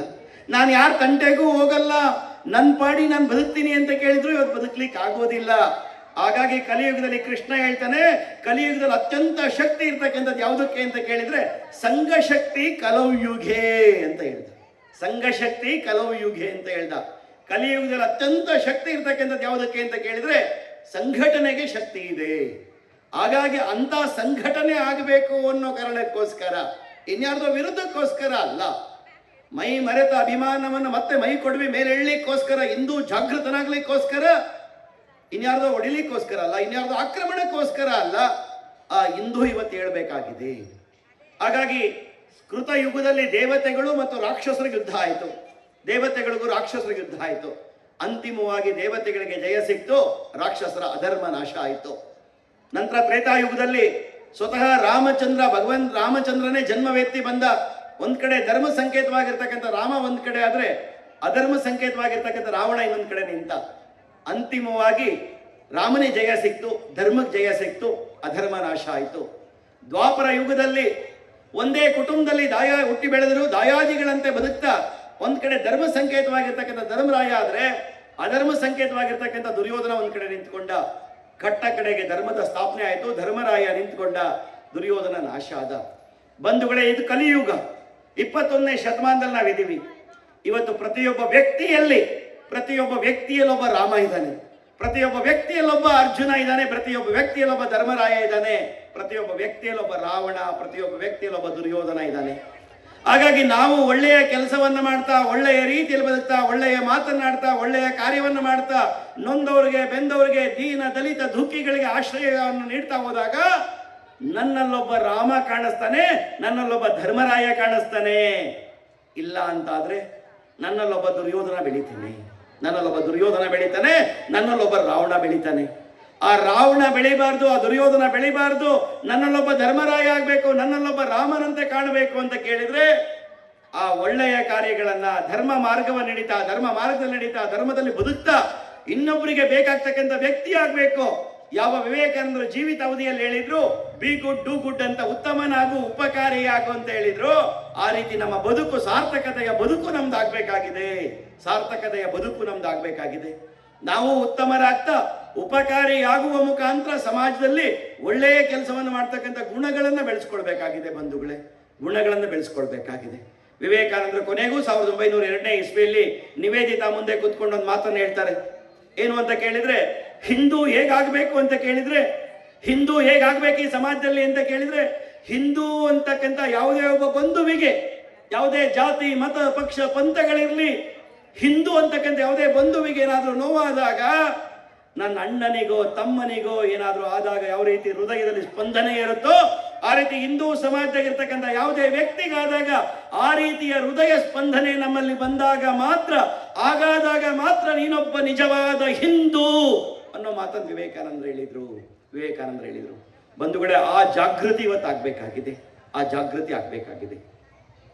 ಎರಡು ಉಲ್ಲೇಖಗಳನ್ನ ಮಾಡ್ತೀವಿ. ಹಿಂದೂ ಎಷ್ಟು ವಿಶಾಲ ಮನೋಭಾವ ಅನ್ಲಿಕ್ಕೆ, ಮೊಹಮ್ಮದ್ ಪೈಗಂಬರರ ಜನನ 7ನೇ ಶತಮಾನದಲ್ಲಾಯಿತು. ಮೊಹಮ್ಮದ್ ಪೈಗಂಬರರ ಶತಮಾನ ಮೆಕ್ಕಾದಲ್ಲಿ 7ನೇ ಶತಮಾನದಲ್ಲಾಯಿತು. 7ನೇ ಶತಮಾನದ ನಂತರ ಅವರು ಹುಟ್ಟಿ ನಂತರ ಕೆಲವರು ವ್ಯಾಪಾರಕ್ಕೋಸ್ಕರ ಭಾರತಕ್ಕೆ ಬಂದರು. ವ್ಯಾಪಾರಕ್ಕೆ ಭಾರತಕ್ಕೆ ಬಂದಂಥ ಸಂದರ್ಭದಲ್ಲಿ ನಮ್ಮ ಕೇರಳದ ಕಲ್ಲಿಕೋಟೆಗೆ ಬಂದರು. ಕೇರಳದ ಕಲ್ಲಿಕೋಟೆಗೆ ಬಂದಾಗ ಕೆಲವು ಮುಸಲ್ಮಾನರು ಜಾಗ ಕೇಳಿದ್ರು. ನಾವು ವ್ಯಾಪಾರಕ್ಕೋಸ್ಕರ ಬಂದಿದ್ದೀವಿ, ನಮಗೆ ನಮಾಜ್ ಮಾಡಲಿಕ್ಕೋಸ್ಕರ ಜಾಗ ಕೊಡಿ ನೀವು ಅಂತ ಕೇಳಿದ್ರು. ಆಗ ತಿರುವಾಂಕೂರಿನ ರಾಜ ಹಿಂದೆ ಮುಂದೆ ನೋಡಲಿಲ್ಲ, 29 ಬೌದ್ಧ ಸ್ತೂಪಗಳನ್ನ ತೆಗೆದು ನೀವು ಮಸೀದಿ ಕಟ್ರಿ, ನೀವು ಪ್ರಾರ್ಥನೆ ಮಾಡ್ರಿ, ನೀವು ನಮ್ಮಂತೆ ಬದುಕ್ರಿ ಅಂತ ಆಶ್ರಯ ಕೊಟ್ಟಂತ ಜನಾಂಗ ಹಿಂದೂಗಳು. ನಾವೆಂದೂ ಅವ್ರಿಗೆ ಭೇದ ಭಾವ ಮಾಡಲೇ ಇಲ್ಲ. ಈ ದೇಶಕ್ಕೆ ದ್ರೋಹ ಮಾಡುವಂತ ಕೆಲಸ ನಾವು ಮಾಡಲಿಲ್ಲ. ಎರಡನೇದಾಗಿ ಗುಜರಾತಿನ ರಾಜನ ಬಳಿಯಲ್ಲಿ ಪಾರ್ಸಿ ಜನಾಂಗ ಆ ದೇಶ ಭ್ರಷ್ಟರನ್ನ ಮಾಡಿ ಆ ದೇಶದಿಂದ ಓಡಿಸಿದ್ರು ಅವ್ರನ್ನ, ಪಾರ್ಸಿಗಳನ್ನ. ಜಗತ್ತಿನ ನಾನಾ ದೇಶಗಳಿಗೆ ಪಾರ್ಸಿಗಳು ಹೋದ್ರು. ಪಾರ್ಸಿಗಳು ನಾನಾ ದೇಶಗಳಿಗೆ ಹೋದಂತ ಸಂದರ್ಭದಲ್ಲಿ ಭಾರತಕ್ಕೂ ಬಂದ್ರು. ಭಾರತಕ್ಕೆ ಬಂದಾಗ ಗುಜರಾತನ ರಾಜನ ಬಳಿ ಎಲ್ಲೋ ಜಾಗ ಕೇಳಿದ್ರು. ಜಾಗ ಕೇಳಿದಾಗ ರಾಜ ತುಂಬಿರ್ತಕ್ಕಂಥ ಮಡಿಕೆಯಲ್ಲಿ ಹಾಲನ್ನು ತುಂಬಿ ಕಳಿಸ್ಕೊಟ್ಟ. ಜಾಗನೇ ಇಲ್ಲ, ಈ ಸ್ಥಿತಿ ಇದೆ ನಮ್ದು, ನಿಮ್ಗೆ ಎಲ್ಲಿಂದ ಜಾಗ ಕೊಡ್ಲಿ ಅಂತ. ಆಗ ಪಾರ್ಸಿಗಳು ಒಂಚೂರು ಮಾತಾಡ್ಲಿಲ್ಲ, ಬದಲಾಗಿ ಒಂದು ಮುಟ್ಟಿ ಬೆಲ್ಲವನ್ನು ತೆಗೆದು ಆ ಹಾಲ್ಗೆ ಹಾಕಿ ಕಳಿಸಿದ್ರು ರಾಜನ ಬಳಿಯಲ್ಲಿ. ಸೈನಿಕರಿಗೆ ಅರ್ಥ ಆಗ್ಲಿಲ್ಲ. ರಾಜ ಕೇಳ್ದ, ಏನ್ ಮಾಡಿದ್ರು ಪಾರ್ಸಿಗಳು? ಏನೂ ಮಾಡಲಿಲ್ಲ. ನಾವು ತುಂಬಿದೆಯೋ, ಹೇಗೆ ಹಾಲು ತುಂಬಿದೆಯೋ ಮಡಿಕೆಯಲ್ಲಿ, ಆ ರೀತಿ ಜಾಗ ಇಲ್ಲ ಅಂತ ನಾವು ಹೇಳ್ದೋ. ಆ ಪಾರ್ಸಿಗಳು ಒಂದು ಮುಷ್ಟಿ ಬೆಲ್ಲವನ್ನು ತೆಗೆದು ಆ ಹಾಲ್ಗೆ ಹಾಕಿ ಕಳಿಸ್ಕೊಟ್ರು. ನಾವು ಹಾಲಿನಂತೆ ಬೆರ್ತೋಗ್ತೀವಿ, ಹಾಲಿನಲ್ಲಿ ಬೆಲ್ಲ ಹೇಗೆ ಬೆರೆಯುತ್ತೋ ಆಗ ಬೆರಿತೀವಿ. ನಿಮ್ಮ ದೇಶಕ್ಕೆ, ನಿಮ್ಮ ಧರ್ಮಕ್ಕೆ, ನಿಮ್ಮ ಸಂಸ್ಕೃತಿಗೆ ಎಂದೂ ದ್ರೋಹ ಮಾಡಲ್ಲ ಅಂತ ಬದುಕಿದಂಥ ಜನಾಂಗ ಪಾರ್ಸಿಗಳು. ಅಂತ ಜನಾಂಗದ ಜನರಿಗೂ ಆಶ್ರಯ ಕೊಟ್ಟು, ಯಾರ್ಯಾರು ಬೇಡಿ ಬಂದಂತ ಹೂಣರು, ಶಕರು, ಡಚ್ಚರು, ಫ್ರೆಂಚರು, ಮೊಘಲರು, ಯುರೋಪಿಯನ್ರು, ಆಂಗ್ಲರು, ತುರ್ಕರು ಎಲ್ಲರಿಗೂ ಅವಕಾಶ ಕೊಟ್ಟಂತ ಜನಾಂಗ ಈ ಭಾರತ, ಹಿಂದೂಗಳು. ಹಾಗಾಗಿ ನಾವೆಂದೂ ಇನ್ಯಾರನ್ನೂ ದ್ವೇಷ ಮಾಡುವಂತ ಕೆಲಸ ಮಾಡಲಿಲ್ಲ. ಹಾಗಾಗಿ ಹಿಂದೂ ಸಂಘಟನೆ ಆಗ್ತಾ ಇದೆ ಅಂತ ಕೇಳಿದ್ರೆ ದುಃಖ ಪಡುವಂತ ಅವಶ್ಯಕತೆ ಇಲ್ಲ. ಜಗತ್ತಿನ ಕಲ್ಯಾಣ ಆಗ್ತಾ ಇದೆ ಅಂತ ಅರ್ಥ ಮಾಡ್ಕೊಳ್ಬೇಕು. ಬಂಧುಗಳೇ, ಇಷ್ಟೆಲ್ಲ ವೈಭವದ ಸಾಧನೆ ಮಾಡಿರ್ತಕ್ಕಂಥ ಕಾಲಘಟ್ಟದಲ್ಲಿ ನಾವಿದ್ದೀವಿ. ನಮ್ಮೆಲ್ಲ ಋಷಿಮುನಿಗಳು, ನಮ್ಮೆಲ್ಲ ಕ್ರಾಂತಿಕಾರಿಗಳು ದೇಶಕ್ಕೋಸ್ಕರ ಇವತ್ತು ಪ್ರಾಣವನ್ನ, ಬಲಿದಾನವನ್ನ ಮಾಡಿದ ಪರಿಣಾಮ ನಾವೆಲ್ಲರೂ ಇವತ್ತು ಕೂತ್ಕೊಂಡಿದ್ದೀವಿ. ಅವರೆಲ್ಲರೂ ಅವತ್ತು ಅವ್ರ ತ್ಯಾಗ ಬಲಿದಾನವನ್ನ ಮಾಡಲಿಲ್ಲ ಅಂತ ಕೇಳಿದ್ರೆ ನಾವಿವತ್ತು ನಮ್ಮ ಮನೆಯಲ್ಲಿ ನೆಮ್ಮದಿಯಾಗಿ ಬದುಕಲಿಕ್ಕೆ ಸಾಧ್ಯ ಇರಲಿಲ್ಲ. ನಮ್ಮ ದೇವ್ರ ಪೂಜೆ ಮಾಡ್ಲಿಕ್ಕೆ ಸಾಧ್ಯ ಆಗ್ತಿರ್ಲಿಲ್ಲ. ಇಷ್ಟೊಂದು ಸ್ವೇಚ್ಛಾಚಾರವಾಗಿ ಬದುಕಲಿಕ್ಕೆ ನಮಗೆ ಸಾಧ್ಯ ಆಗ್ತಾ ಇರಲಿಲ್ಲ. ನಾವು ಬದುಕಿದ್ದೀವಿ, ನಾವು ನೆಮ್ಮದಿಯಾಗಿದ್ದೀವಿ. ಇವತ್ತೇನಾದ್ರೂ ನೆಮ್ಮದಿಯಾಗಿ ಜೀವನ ಮಾಡ್ತಾ ಇದ್ದೀವಿ ಅಂದ್ರೆ ಕಾರಣ ನಮ್ಮ ಅಪ್ಪ ಅಮ್ಮಂದಿರಲ್ಲ, ಆ ಎಲ್ಲ ದೇಶಭಕ್ತರ ಕಾರಣಕ್ಕೋಸ್ಕರ, ಆ ಎಲ್ಲ ರಾಷ್ಟ್ರಭಕ್ತರ ಕಾರಣಕ್ಕೋಸ್ಕರ. ಆ ರೀತಿ ಛತ್ರಪತಿ ಶಿವಾಜಿ ಮಹಾರಾಜರಿಂದ ಹಿಡಿದು ಆ ರಾಣಾ ಪ್ರತಾಪ್ನಿಂದ ಹಿಡಿದು ಆ ಗುರು ಗೋವಿಂದ ಸಿಂಹರಂತ ಅಂತ ಮಹಾಪುರುಷರ ತ್ಯಾಗ ಬಲಿದಾನ ಕಾರಣಕ್ಕೋಸ್ಕರ ನಾವು ಬದುಕಿದ್ದೀವಿ ಹೊರತು ನಮ್ಮ ಅಪ್ಪ ಅಮ್ಮನ ಕಾರಣದಿಂದಲ್ಲ. ಜನ್ಮ ಕೊಟ್ಟಿದ್ದಾರೆ. ಯಾಕೆಂದ್ರೆ ನಿಮ್ ತಾತನ ಹೆಸರಲ್ಲಿ ಕೂತಿರ್ತಕ್ಕಂಥವ್ರಿಗೆ ಪಕ್ಕದ ಬೀದಿಗೆ ಗೊತ್ತಿಲ್ಲ. ಇಲ್ಲಿ ಯಾರಿಗೂ ಇಲ್ಲಿ ಶಿವಾಜಿ ಫೋಟೋ ಹಾಕಿದ್ದಾರೆ, ವಿವೇಕಾನಂದ್ರ ಫೋಟೋ ಹಾಕಿದ್ದಾರೆ. ಇಲ್ಲಿ ಯಾರಿಗೂ ಸಂಬಂಧಿಕರಲ್ಲ, ಬಂಧುಗಳಲ್ಲ, ಜಾತಿಯವರಲ್ಲ. ಆದ್ರೆ ನಮ್ಮ ಮನೆಗಳೆಲ್ಲ ಫೋಟೋ ಇಡ್ತೀವಿ. ಯಾಕೆ ಅಂತ ಕೇಳಿದ್ರೆ ಅವರು ಸ್ವಾರ್ಥಕ್ಕೋಸ್ಕರ ಬದುಕಲಿಲ್ಲ, ಸಮಾಜಕ್ಕೋಸ್ಕರ ಬದುಕಿದ್ರು, ದೇಶಕ್ಕೋಸ್ಕರ ಬದುಕಿದ್ರು, ನಮಗೋಸ್ಕರ ಬದುಕಿದ್ರು. ಅದಕ್ಕೋಸ್ಕರ ಅವ್ರು ಫೋಟೋ ಇಡ್ತೀವಿ. ಅದಕ್ಕೋಸ್ಕರ ಫೋಟೋ ಇಡ್ತೀವಿ. ಯಾರು ಹೆಂಡತಿ ಮಕ್ಕಳಿಗೋಸ್ಕರ ಬದುಕ್ತಾರೋ ಅವ್ರನ್ನ ಮಕ್ಕಳು ಹೆಂಡತಿನೂ ಬೈತಾಳೆ, ಇನ್ನೂ ಆಸ್ತಿ ಮಾಡಲಿಲ್ಲ ಅಂತ, ಇನ್ನೂ ಆಸ್ತಿ ಮಾಡಲಿಲ್ಲ ಅಂತ. ಹಾಗಾಗಿ ನಮ್ಮ ದೃಷ್ಟಿ ಬದಲಾಗಬೇಕಾಗಿದೆ, ದೃಷ್ಟಿ ಬದಲಾಗಬೇಕಾಗಿದೆ. ದೃಷ್ಟಿ ಬದಲಾದ್ರೆ ಸೃಷ್ಟಿಯೂ ಬದಲಾಗುತ್ತೆ, ಸೃಷ್ಟಿಯೂ ಬದಲಾಗುತ್ತೆ. ಕುಟುಂಬ ಚೆನ್ನಾಗಿರಬಾರ್ದ, ಕುಟುಂಬ ಚೆನ್ನಾಗಿರ್ಬೇಕು. ಮಕ್ಕಳನ್ನ ಓದಿಸ್ಬಾರ್ದ, ಓದಿಸ್ಬೇಕು. ಎಲ್ಲವನ್ನೂ ಮಾಡ್ಕೊಳ್ಳೋದ್ರ ಜೊತೆಗೆ ನಮ್ಮ ಸಂಪಾದನೆಯ ಸ್ವಲ್ಪ ಭಾಗವನ್ನಾದ್ರೂ ಸಮಾಜದಲ್ಲಿ ನಡೀತಕ್ಕಂಥ ಒಳ್ಳೆಯ ಕೆಲಸಗಳಿಗೆ ನೀಡ್ತಕ್ಕಂಥ ಗುಣವನ್ನು ಬೆಳೆಸ್ಕೊಳ್ಬೇಕು. ನಾವು ಸಮಾಜದ ಕೆಲಸ ಮಾಡಬೇಕು ಅಂತಕ್ಕಂಥ ಭಾವನೆಯನ್ನ ಬೆಳೆಸ್ಕೊಳ್ತಕ್ಕಂಥ ಕೆಲಸವೂ ಮಾಡಬೇಕಾದಂಥ ಅನಿವಾರ್ಯತೆ, ಅವಶ್ಯಕತೆ ನಮಗಿದೆ ಬಂಧುಗಳೇ, ನನಗಿದೆ ಬಂಧುಗಳೇ. ಇವತ್ತೊಂದು ಕಾರ್ಯಕ್ರಮಕ್ಕೆ ಹೋದಾಗ ಮಾತಾಡ್ತಾ ನಾನು ಮಾತನ್ನು ಹೇಳಿದಾಗ ಒಬ್ಬರು ತಾಯಿ ಹೇಳಿದ್ರು, ಸರ್ ಇದ್ರ ಬಗ್ಗೆ ಮಾತಾಡ್ಬೇಕು ನೀವು ಅಂತ ಹೇಳಿದ್ರು. ಏನು ಅಂತ ಕೇಳಿದ್ರೆ, ನಾವೆಲ್ಲರೂ ಸ್ವತಂತ್ರ ಬಂದಾಗ ಮಾತಾಡ್ತೀವಿ, ಸ್ವತಂತ್ರ ಬಂತು ಸ್ವತಂತ್ರ ಬಂತು ಅಂತ ಹೇಳ್ತೀವಿ. ಆದರೆ ಸ್ವತಂತ್ರ ಬಂದಂಥ ಸಂದರ್ಭದಲ್ಲಿ ಆ ನೂರಾರು ಜನ ಅಲ್ಲ, ಸಾವಿರಾರು ಜನ, ಲಕ್ಷಾಂತರ ಜನ ಕ್ರಾಂತಿಕಾರಿಗಳು ತಮ್ಮ ಯೌವನವನ್ನ, ತಮ್ಮ ಉದ್ಯೋಗವನ್ನ, ವ್ಯಾಪಾರವನ್ನ ಏನೂ ಮಾಡ್ದಿರ, ವಿದ್ಯಾಭ್ಯಾಸವನ್ನು ಬಿಟ್ಟು, ವೃತ್ತಿಯನ್ನು ಬಿಟ್ಟು, ಮನೆಯನ್ನು ಬಿಟ್ಟು, ಅಪ್ಪ ಅಮ್ಮನನ್ನು ಬಿಟ್ಟು, ಎಲ್ಲವನ್ನೂ ಬಿಟ್ಟು ಕ್ರಾಂತಿಕಾರಿ ಕೆಲಸಕ್ಕೆ ಹೋದ್ರಲ್ಲ. ಯಾರಿಗೋಸ್ಕರ? ಕ್ಷುಲ್ಲಕ ರಾಜಕಾರಣದೋಸ್ಕರನ? ಮುಂದೆ ಸ್ವತಂತ್ರ ಬಂದ ನಂತರ ನಾನು ಪ್ರಧಾನಿ ಆಗ್ತೀನಿ, ನಾನು ಗೃಹ ಮಂತ್ರಿ ಆಗ್ತೀನಿ, ನಾನು ಮುಖ್ಯಮಂತ್ರಿ ಆಗ್ತೀನಿ, ನಾನು ರಾಜ್ಯಪಾಲ ಆಗ್ತೀನಿ ಅನ್ನೋ ರಾಜಕೀಯದ ಆಸೆಗೋಸ್ಕರ ಹೋದ್ರ ಅವ್ರು ಯಾರು ಅದಕ್ಕೋಸ್ಕರ ಹೋಗ್ಲಿಲ್ಲ. ನಮ್ಮ ಇಂದಿನ ದಿನಗಳಿಗೋಸ್ಕರ, ನಮ್ಮ ಇಂದಿನ ದಿನಗಳು ಚೆನ್ನಾಗಿರ್ಬೇಕು ಅನ್ನೋದಕ್ಕೋಸ್ಕರ ಅಂದಿನ ದಿನಗಳನ್ನ ತ್ಯಾಗ ಬಲಿದಾನ ಮಾಡಿರ್ತಕ್ಕಂಥ ಮಹಾಪುರುಷರು ಅವ್ರು ತಂದು ಪ್ರಾಣ ಕೊಟ್ಟ ಕಾರಣಕ್ಕೋಸ್ಕರ ಇವತ್ತು ನಾವು ಬದುಕಿದ್ದೀವಿ. ಹಾಗಾಗಿ ನಮ್ಮ ಮನೆಗಳಲ್ಲಿ ಅವ್ರ ಫೋಟೋ ಇದೆಯಾ ಅಂತ ಕೇಳಿದ್ರೆ ಹುಡುಕ್ಬೇಕು. ಸಿನಿಮಾ ನಟಿಯರ ಫೋಟೋ ಸಿಗುತ್ತೆ, ಕ್ರಿಕೆಟಿನ ಸೋಂಬೇರಿಗಳ ಫೋಟೋ ಸಿಗುತ್ತೆ. ಅವರೇ ನಮ್ಮ ಯೂತ್ ಐಕಾನ್ ಆಗ್ತಾರೆ. ನಮ್ಮ ಯುವಕರ ಯುವತಿಯರ ಆದರ್ಶಗಳು ಯಾವ್ದಾಗಬೇಕಾಗಿತ್ತು, ಮಕ್ಕಳಿಗೆ ಕೊಡ್ತಕ್ಕಂಥ ಸಂಸ್ಕಾರ ಯಾವ್ದು ಕೊಡಬೇಕಾಗಿತ್ತು, ಎಲ್ಲಿಗೆ ಹೋಗ್ಬೇಕಾಗಿದೆ ಅದನ್ನ ನಾವು ಯೋಚನೆ ಮಾಡಬೇಕಾಗಿದೆ ಬಂಧುಗಳೇ. ಯಾವುದನ್ನ ದೃಷ್ಟಿಯನ್ನು ಕೊಟ್ಟಾಗ ಸೃಷ್ಟಿಯೂ ಬದಲಾಗುತ್ತೆ ಅಂತ ನಾನು ಆಗ್ಲೇ ಹೇಳಿದೆ. ನಮ್ಮ ಮನೆಗಳಲ್ಲೊಬ್ಬ ಭಗತ್ ಸಿಂಗ್ ಫೋಟೋವನ್ನ, ನಮ್ಮ ಮನೆಗಳಲ್ಲೊಬ್ಬ ಚಂದ್ರಶೇಖರ್ ಆಜಾದ್ ಫೋಟೋವನ್ನ, ನಮ್ಮನೇಲಿ ಒಬ್ಬ ರಾಣಾ ಪ್ರತಾಪ್ ಸಿಂಹನ್ ಫೋಟೋವನ್ನ, ನಮ್ಮನ್ನ ಮೀಸೆ ಮೇಲೆ ಕೈ ಇಟ್ಟಂತ ಚಿಗುರು ವಯಸ್ಸಿನ ಭಗತ್ ಸಿಂಗ್ ಫೋಟೋ ನೋಡಿದಾಗ ನಮ್ಮ ಮಕ್ಕಳಿಗೂ ಅನ್ಸುತ್ತೆ ನನ್ನ ಬದುಕು ಆ ರೀತಿ ಬದುಕಬೇಕು ಅಂತ. ಅದು ಬಿಟ್ಟು ಆದರ್ಶ ಕೊಡದೇ ಇದ್ದ ಪರಿಣಾಮ ನಮ್ಮ ಮಕ್ಕಳು ಇವತ್ತು ಗುಟ್ಕಾ ಪಾನ್ಪರಾಗ ಹಾಕೊಂಡು ಬಾಟ್ಲಿ ಕುಡಿದು ರಸ್ತೆಯಲ್ಲಿ ಮಲ್ಕೊಳ್ತಾರೆ, ಮನೇನೂ ಬಿಟ್ಟು ಹೋಗ್ತಾರೆ. ಕೊಡಬೇಕಾಗಿರೋ ಆದರ್ಶಗಳನ್ನ ಕೊಡಬೇಕಾಗಿದೆ, ಬದುಕನ್ನು ಸಾರ್ಥಕ ಮಾಡ್ಕೊಳ್ಬೇಕಾಗಿದೆ. ಹಾಗಾಗಿ ಈ 100ನೇ ವರ್ಷದ ಸಂದರ್ಭದಲ್ಲಿ ನಮ್ಮ ಮನೆಗಳ, ನಮ್ಮ ಸಂಸ್ಕಾರಗಳ, ನಮ್ಮ ಕುಟುಂಬಗಳ ಎಲ್ಲವೂ ದಿಕ್ಕು ಬದಲಾಗ್ತಾ ಈ ಸಮಾಜದ ಕೆಲಸ, ಈ ದೇಶದ ಕೆಲಸ ಯಾವುದೋ ಒಂದು ಸಂಘಟನೆ, ಯಾವುದೋ ಕೆಲವು 4-6 ವ್ಯಕ್ತಿಗಳ ಕೆಲಸ ಅಲ್ಲ. ದೇಶದಲ್ಲಿರ್ತಕ್ಕಂಥ ಪ್ರತಿಯೊಬ್ಬ ವ್ಯಕ್ತಿಗಳು ಕೆಲಸ ಮಾಡಿದಾಗ ಮಾತ್ರ ಸಾಧ್ಯ ಆಗುತ್ತೆ ಬಂಧುಗಳೇ. ಆ ರೀತಿ ಪರಿವರ್ತನೆಯ ಕೆಲಸಕ್ಕೆ ನಾವೆಲ್ಲರೂ ಅಧಿಕಾರರಾಗಬೇಕು. ಮದವೇರಿರ್ತಕ್ಕಂಥ ಆನೆಯನ್ನ ಪಳಗಿಸ್ಲಿಕ್ಕೆ ಅಂಕುಶ ಜೊತೆಗೆ ಒಂದು ಚೈನ್ ಹಾಕಿದ್ರು ಆನೆ ಬಗ್ಗುತ್ತೆ. ಆದ್ರೆ ಆ ಚೈನಿನ ಎಲ್ಲ ಸರಳುಗಳು ಬಲಿಷ್ಠವಾಗಿದ್ದಾಗ ಮಾತ್ರ ಆನೆ ನಾವು ಹೇಳ್ದಂಗೆ ಕೇಳುತ್ತೆ. ಒಂದೇ ಒಂದು ಚೈನಿನ ತುದಿ ಸ್ವಲ್ಪ ಸಡಿಲಾದ್ರೆ ಅಂತ ಬಲಿಷ್ಠವಾದಂಥ ಚೈನಿನ ತುಂಡರಿಸ್ಕೊಂಡು ಆನೆ ಹೊರಗಡೆ ಬರುತ್ತೆ. ಹಾಗೆ ಈ ಸಮಾಜದಾಗಿರ್ತಕ್ಕಂಥ ಪ್ರತಿಯೊಬ್ಬ ಜನರೂ ಸಹ ನಂದು ಈ ದೇಶ, ನಂದು ಈ ಧರ್ಮ, ನಂದು ಈ ರಾಷ್ಟ್ರ, ಹಾಗಾಗಿ ನಾನು ಸ್ವಲ್ಪನಾದ್ರೂ ಈ ಕೆಲಸ ಮಾಡಬೇಕು ಅಂದಾಗ, ಕೆಲಸ ಮಾಡಬೇಕು ಅಂತ ಕೈಯನ್ನು ಜೋಡಿಸೋಕೆ ಶುರು ಮಾಡಿದ್ರೆ ಆ ಪರಿವರ್ತನೆಯ ತಂಗಾಳಿ ಸಮಾಜದಲ್ಲಿ ಬೀಸ್ಲಿಕ್ಕೆ ಸಾಧ್ಯ ಆಗತ್ತೆ. ಹಾಗಾಗಿ 5 ಸಂಗತಿಗಳನ್ನ ನಾನು ಮುಕ್ತಾಯ ಮಾಡ್ತೀನಿ. 5 ಸಂಗತಿಗಳು ಅದು ಭಾಷಣದ ಸಭೆಗಳಲ್ಲ, ನಾವೆಲ್ಲರೂ ನಮ್ಮ ಜೀವನದಲ್ಲಿ ಮಾಡಬೇಕಾಗಿರ್ತಕ್ಕಂಥದ್ದು, ಉಳಿದವರು ಮಾಡಬೇಕು ಅನ್ನುವಂಥ ಕೆಲಸಗಳು. ಇದು 100ನೇ ವರ್ಷದಲ್ಲಿ ಸಂಘ ಸಮಾಜ ವ್ಯಾಪಿ ಮಾಡ್ತಾ ಇರ್ತಕ್ಕಂಥ ಕೆಲಸಗಳಿದು. ನಾವು ಕೈ ಜೋಡಿಸುವಂಥ ಕೆಲಸ ಮಾಡೋಣ. ಯಾವುದೋ ದೊಡ್ಡ ಉದ್ದೇಶ ಅಲ್ಲ, ಮನೆ ಬಿಟ್ಟು ಹೋಗ್ಬೇಕಾದ್ದಲ್ಲ, ನಮ್ಮ ಕುಟುಂಬಗಳು ಗಟ್ಟಿ ಆಗಬೇಕಾಗಿದೆ, ನಮ್ಮ ಕುಟುಂಬಗಳು ಬಲಿಷ್ಠ ಆಗಬೇಕಾಗಿದೆ. ಬಂಧುಗಳೇ, ಇವತ್ತು ನೋಡ್ತಾ ಇದ್ದೀವಿ ಮನೆ ದೊಡ್ಡದಾಗ್ತಾ ಇದೆ. ಯಾವುದೇ ಮನೆಗಳಿಗೆ ಹೋದ್ರೆ ಮನೆ ದೊಡ್ಡದಿಲ್ವಾ ಅಂತ ಕೇಳಿದ್ರೆ ತುಂಬಾ ದೊಡ್ಡ ಮನೆಗಳನ್ನ ಕಟ್ಟಿಸ್ತಾ ಇದ್ದೀವಿ. ಆ ಮನೆ ಎಷ್ಟೇ ದೊಡ್ಡದಾಗಿ ಮನಸ್ಸಾಗ್ತಾ ಇದೆಯಾ ಅಂತ ಕೇಳಿದ್ರೆ ಮನಸ್ಸು ದೊಡ್ಡದಾಗ್ತಿಲ್ಲ, ಮನೆಗಳಾಗ್ತಾ ಇದೆ, ಮನೆಯಲ್ಲಿ ರೂಮ್ಗಳಾಗ್ತಾ ಇದೆ. ಒಟ್ಟಿಗೆ ಕೂತು ಊಟ ಮಾಡುವಂಥದ್ದಿಲ್ಲ, ಒಟ್ಟಿಗೆ ಕೂತ್ಕೊಂಡು ಹರಟೆ ಹೊಡೆಯುವಂಥದ್ದಿಲ್ಲ, ಒಟ್ಟಿಗೆ ಕೂತ್ಕೊಂಡು ಹಬ್ಬ ಹರಿದಿನಗಳನ್ನ ಆಚರಣೆ ಮಾಡಬೇಕು ಅನ್ನೋಂಥದ್ದಿಲ್ಲ. ಎಲ್ಲವೂ ಕಾಂಟ್ರಾಕ್ಟ್ ಕೊಟ್ಬಿಟ್ಟಿದ್ದೀವಿ. ಯಾರೋ ಪೂಜೆ ಮಾಡೋದೇನಿದ್ರು ಹೆಣ್ಮಕ್ಳ ಕೆಲಸ ನಮ್ಮ ಮನೆಯವ್ರು ಮಾಡ್ತಾರೆ ಅಂತೇಳಿ ಗಂಡಂದಿರು ಹೊರಗಡೆ ತಿರ್ಗಾಡ್ತಿರ್ತಾರೆ. ಪೂಜೆಗೆ ಹೋಗ್ತಕ್ಕಂಥದ್ದು ಯಾವುದೋ ಹೆಂಗಸಿನ ಕೆಲಸ ಅಲ್ಲ. ಎಲ್ಲರೂ ಸೇರಿ ನಮ್ಮ ಹಬ್ಬ ಹರಿದಿನಗಳನ್ನ, ನಮ್ಮ ಉತ್ಸವಗಳನ್ನ, ನಮ್ಮ ಹಬ್ಬ ಇದನ್ನು ಮಾಡುವಂಥ ಕೆಲಸವನ್ನು ನಾವೆಲ್ಲರೂ ಮಾಡಬೇಕಾಗಿದೆ. ನಮ್ಮ ಮನೇಲಿ ಒಟ್ಟಿಗೆ ಕೂತ್ಕೊಂಡು ವಾರಕ್ಕೊಂದ್ಸಾರಿ ಅಲ್ಲ, ದಿನಕ್ಕೆ ಬೆಳಗ್ಗೆನೋ ರಾತ್ರಿನೋ ಮಧ್ಯಾಹ್ನನೋ ದಿವಸಕ್ಕೊಂದ್ಸಾರಿ ಆದ್ರೂ ಕೂತ್ಕೊಂಡು ಒಟ್ಟಿಗೆ ಊಟ ಮಾಡುವಂಥ ವ್ಯವಸ್ಥೆಗಳು ನಿರ್ಮಾಣ ಆಗ್ಬೋದಾ ಇನ್ನು ಮುಂದಿನ ದಿನಗಳಲ್ಲಿ? ಆ ವ್ಯವಸ್ಥೆಗಳು ಕಾಣುವಂಗಾಗಬೇಕು. ನಮ್ಮ ಮನೆಗಳಲ್ಲಿ ಇವತ್ತು ಒಟ್ಟಿಗೆ ಗಂಡ್ಮಕ್ಳು ಹೆಣ್ಮಕ್ಳು ಎಷ್ಟು ಅಸಮಾನತೆಗಳು ನಿರ್ಮಾಣ ಆಗಿದೆ. ಬಂಧುಗಳು, ಒಂದು ಸಣ್ಣ ಘಟನೆ ಹೇಳ್ತೀನಿ. ಘಟನೆ ಕೆಲವರಿಗೆ ಬೇಜಾರು ಆಗ್ಬೋದು, ಯಾರು ತಪ್ಪು ತಿಳ್ಕೊಳ್ಬೇಡಿ. ಹೆಣ್ಮಕ್ಳು ನಾನು ಮೈಸೂರು ಬಂದು ಮನೆಗೆ ಹೋಗಿದ್ದೆ ಇದೇ ಥರ ಕಾರ್ಯಕ್ರಮಕ್ಕೆ. ಹೋದಾಗ ನನ್ನ ಮೊಬೈಲ್ನ ಟೇಬಲ್ ಮೇಲೆ ಇಟ್ಟೆ. ಆ ಮನೆಯ ಕಾಲೇಜ್ ಹುಡುಗ ಆ ಮೊಬೈಲ್ ತೆಗೆದು ನೋಡ್ತಾ ಇದ್ದ. ಜಿ ನಿಮ್ಮನ್ನು ಕೇಳ್ದಿರಾ ಮೊಬೈಲ್ ಮುಟ್ಬಿಟ್ಟೆ, ಏನು ತೊಂದರೆ ಇಲ್ವಾ ಅಂತ. ಏನೂ ತೊಂದರೆ ಇಲ್ಲ, ಎಷ್ಟೊತ್ತು ಬೇಕಾದ್ರೂ ಉಪಯೋಗಿಸ್ಬೋದು, ಅದ್ರಾಗ ಯಾವುದೂ ನನ್ನ ಸೀಕ್ರೆಟ್ ಇಲ್ಲ, ಎಲ್ಲವೂ ಓಪನ್ನೇ ಅಂತ ಹೇಳಿದೆ. ಅದೇ ಸಮಯಕ್ಕೆ ಅವ್ರ ಅಕ್ಕ ಮೊಬೈಲ್ ಇಟ್ಟಿದ್ಲಲ್ಲಿ, ಇಂಜಿನಿಯರಿಂಗ್ ಮಾಡ್ತಾ ಇದ್ದಾಳೆ.